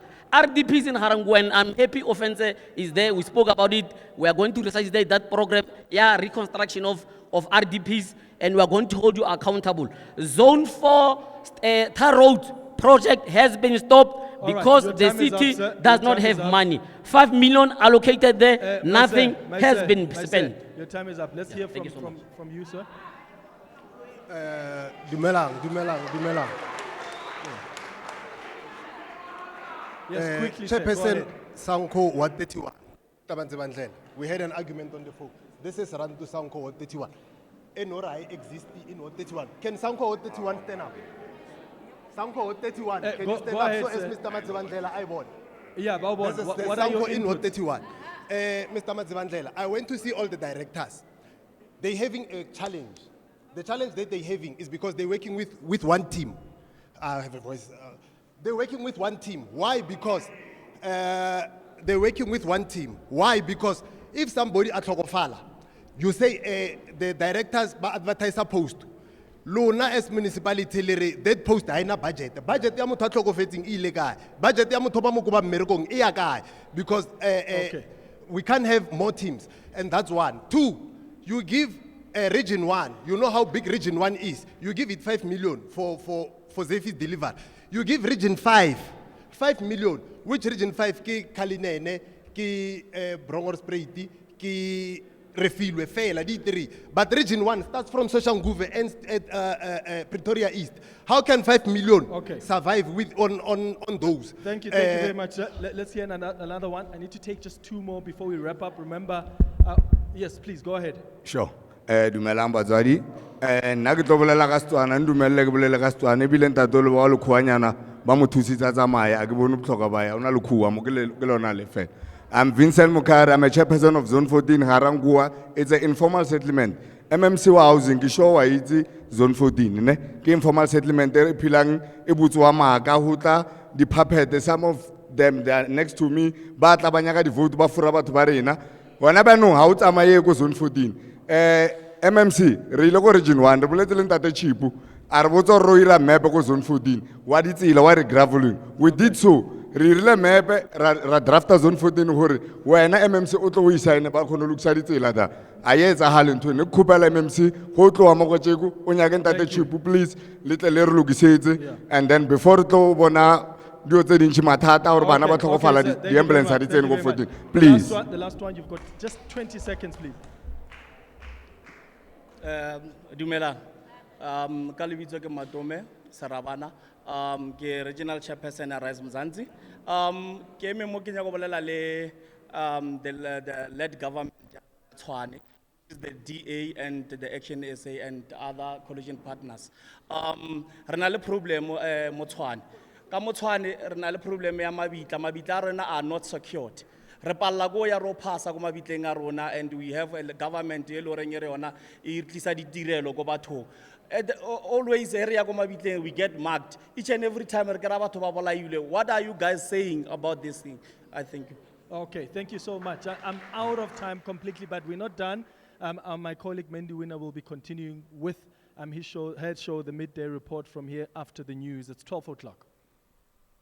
All unregistered residential schemes are operating illegally. That's why the Register Your Residential Scheme campaign. Good afternoon. Welcome to the Midday Report on 702 and Cape Talk, coming to you live from a community centre in Ga-Rankuwa, Zone 1 today, where if you've been listening to 702, you would have heard my colleague Clement Manyathela hosting a town hall for the past 3 hours. For our Cape Town listeners, to explain to you where we are at the moment, Ga-Rankuwa is northwest of Pretoria in Tshwane. It is hot. It is so hot in Ga-Rankuwa. My sweat is sweating at the moment. So we're in this town hall, and it's just been emptied out because, of course, it was packed. It was heaving for the past 3 hours, and now everybody's outside in the midday sun. And what's amazing to see is there are all these political party representatives in their different political party regalia, and they're all talking to each other outside in the sun. Inside, there are dozens of lined up black, green and beige plastic chairs that are now vacant. So we are mopping up what has been discussed for the past 3 hours. We are also very aware that there are other big news stories happening today in Joburg. There are still many people who do not have water. I did try and doorstop Panyaza Lesufi, the Gauteng Premier, to ask him about that.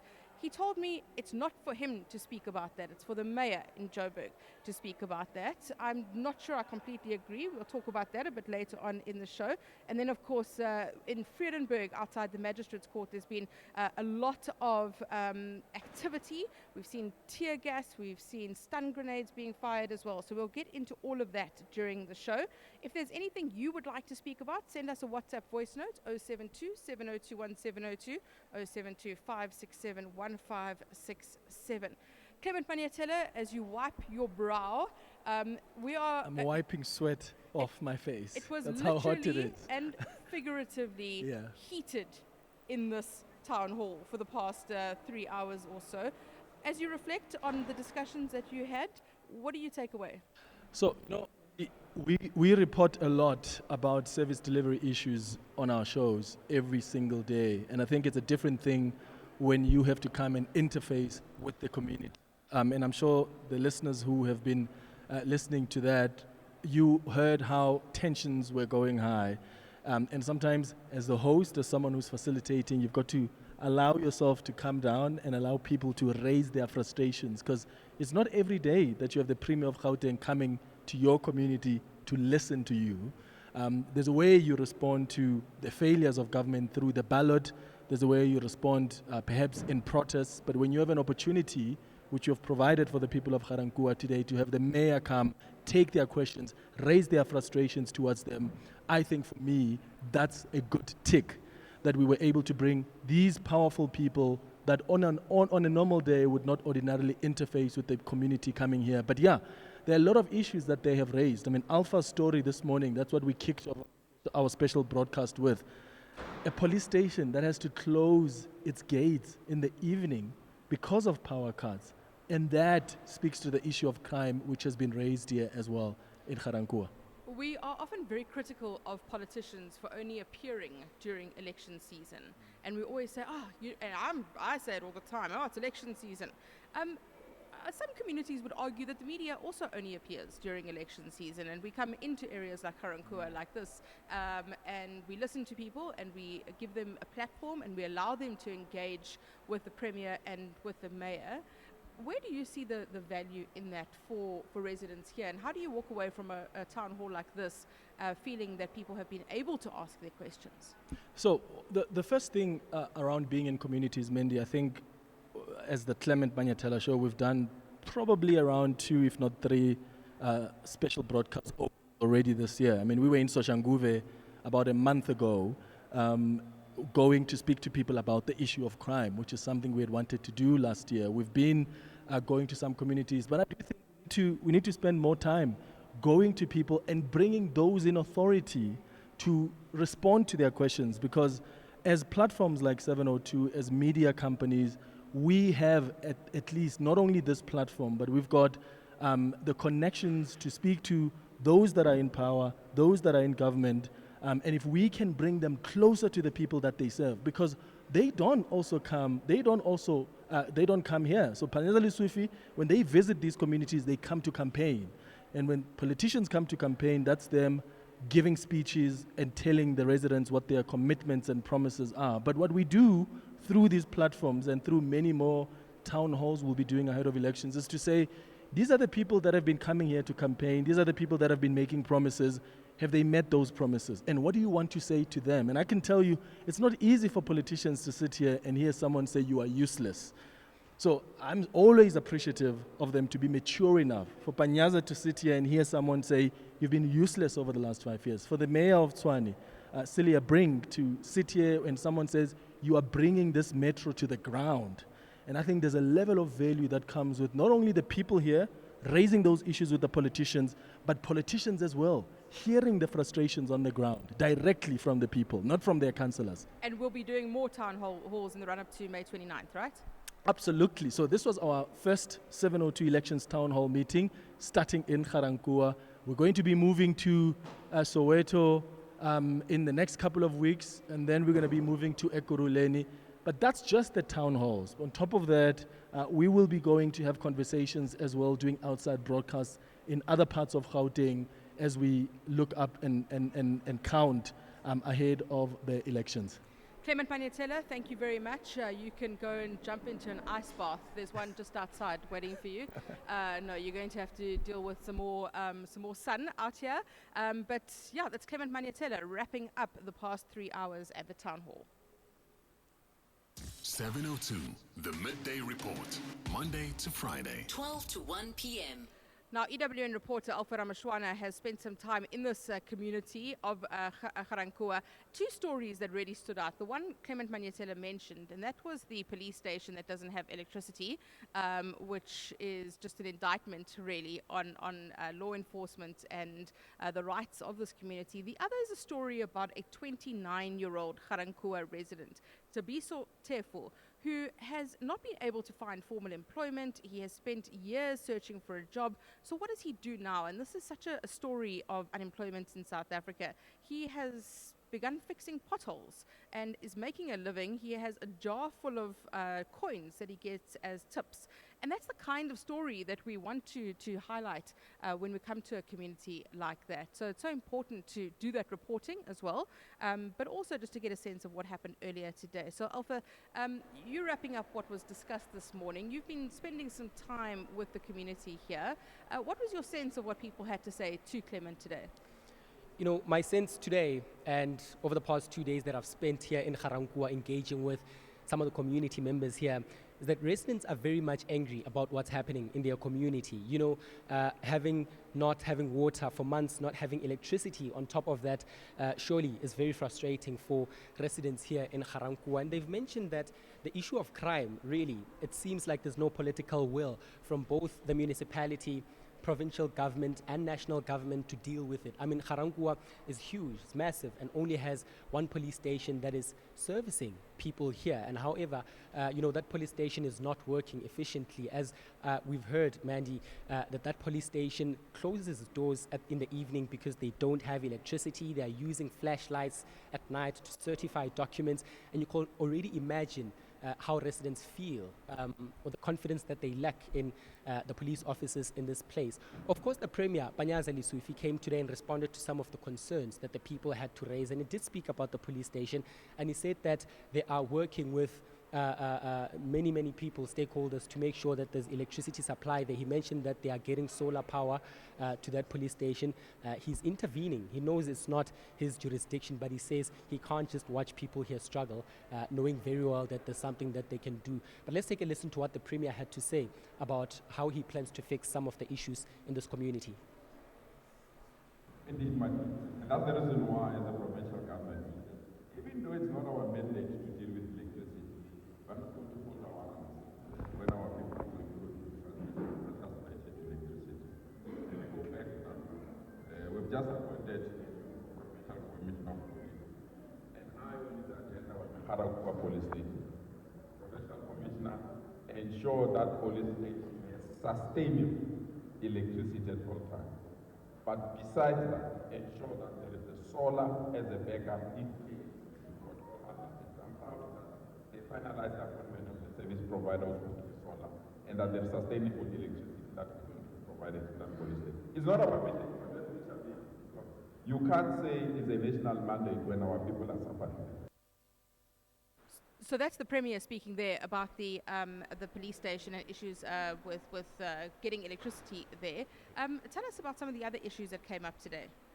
So today we heard the issue of street lights. You know, Ga-Rankuwa, as the residents have said, is a very unsafe community. Crime, street crimes, petty crimes, contact crimes are very rife in this township in Pretoria North. And people are saying that because there's no street lights, of course, the police are going to be unable to effectively deal with the issue. They can't see at night what's happening. They've also mentioned water issues in this community are rife. They are saying that there are residents who go for weeks, if not months, without water supply in their homes. And of course, electricity, like many other parts in the country, still remains a cause for concern here in Ga-Rankuwa. You know, they've boldly came and told us that you know, they are connected to electricity illegally. They are paying money every month to have lights in their homes illegally, paying 170 rand to have what they call izinyoka electricity connections. And they boldly said that to the political leaders who are here. And my sense is that some of these residents are not satisfied with what the political leaders had to say today. But let's take a listen to what this elderly woman had to say in front of Premier Manyathela and Tshwane Mayor Celius Brink this morning.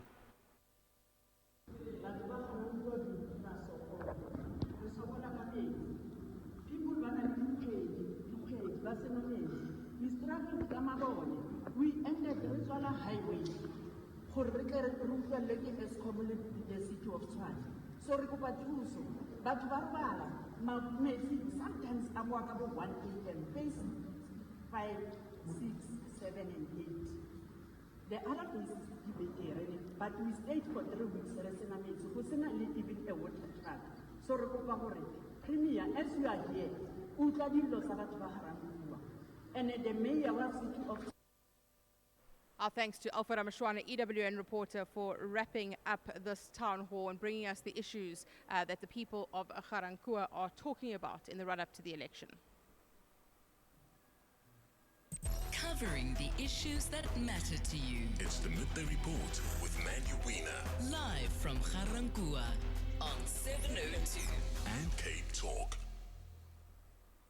Also Also representing here, not just political parties, but also the IEC, the Independent Electoral Commission, that has members here today. Of course, the voters' roll has been closed. It has also been certified yesterday as well. But let's speak about voter education and whether or not people are going to actually be voting. I was chatting to a security guard here who comes from Hammanskraal, and I said, "Are you going to vote?" And she, absolutely, I'm going to vote. And that's important to make sure that people are aware of the necessity of voting. Clement Manyathela is an outreach officer for Tshwane, joining us here. Clement, it's a popular name today.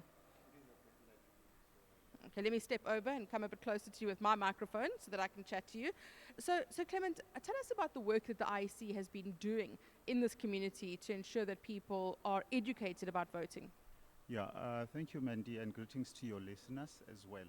We have our community outreach team that has been educating, our community in various wards of Ga-Rankuwa and obviously across the whole of Tshwane and the country about the importance of voting and also participating in electoral democracy, especially that now we are heading towards the polls. The IEC prides itself of being a preeminent leader in electoral democracy, more so that in this 30th year of our democracy, we are going to be having our 7th general elections.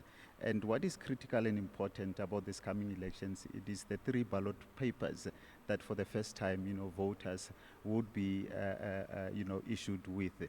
And traditionally we are used during the national and provincial elections of having only 2 ballot papers, namely, your provincial and also your national ballot. But for the first time now, we'll be having equally, your regional to the national assembly ballot paper, which is the 3rd ballot paper that we have been out and about informing the various voters about. And obviously, also traditionally, we have had a provision of the law where a voter would, during the national and provincial election, vote at any voting station on election day. But this time around, for the first time, a voter needs to cause a submission or inform the Electoral Commission about their intention if they are not going to be voting at the voting station where they are registered at currently. So that is the message that we've been carrying along, across various communities, structures, forums, or wherever people are gathered. When you listen to residents of a community such as this one in Ga-Rankuwa, in Ga-Rankuwa View, in Zone 1, and you hear how disgruntled people are and dissatisfied they are with the politicians. We know that in South Africa there's a big voter apathy problem. We see it with the turnout over the past few elections and that decline. What anecdotally, what sense are you getting from people? Do you find that people want to vote, that they are registered to vote? What has your experience been here? I think it is a frustration for a voter to be expected to vote, especially amidst, a host of challenges that they're encountering on a day-to-day basis. But equally, would want to encourage the voters that voting according to the Constitution, it is the only value at which they can change the status quo. There is no other means of electing governance except by casting that ballot, except by having a say in who must govern, because these leaders who are now in government are the ones that, voters are the ones who elected them into power. And I think, the other message that we need to send out there is that voters need to keep their, those that they have elected for accountable. And, from the robust engagement that we've seen here today of community members, holding accountable and questioning, the Premier and also the Mayor shows, the level of dissatisfaction, but again, the responsibility that they have to hold those that they vote for accountable. So voting, though, previously we've had, not so much satisfactory turnout in our previous local government election in 2021, just under 35% voter turnout was experienced. And this time around, with the issues that are taking place, the frustration that the voters are encountering, and the fact that, we've been relaying the message to the voters that voting is the only means to change the status quo, because, over and above that, there isn't any other thing that a voter, a citizen who's eligible to vote, can do, you know, to hold and to dictate the change in the environment.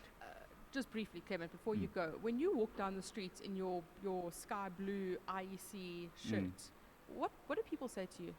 Well, I must say, people are excited about voting, but obviously there are those that, you know, have mixed feeling around voting. And I think that's where, you know, our division, you know, find relevance in, you know, to inform voters about their, you know, doubts and miscommunication that they've had.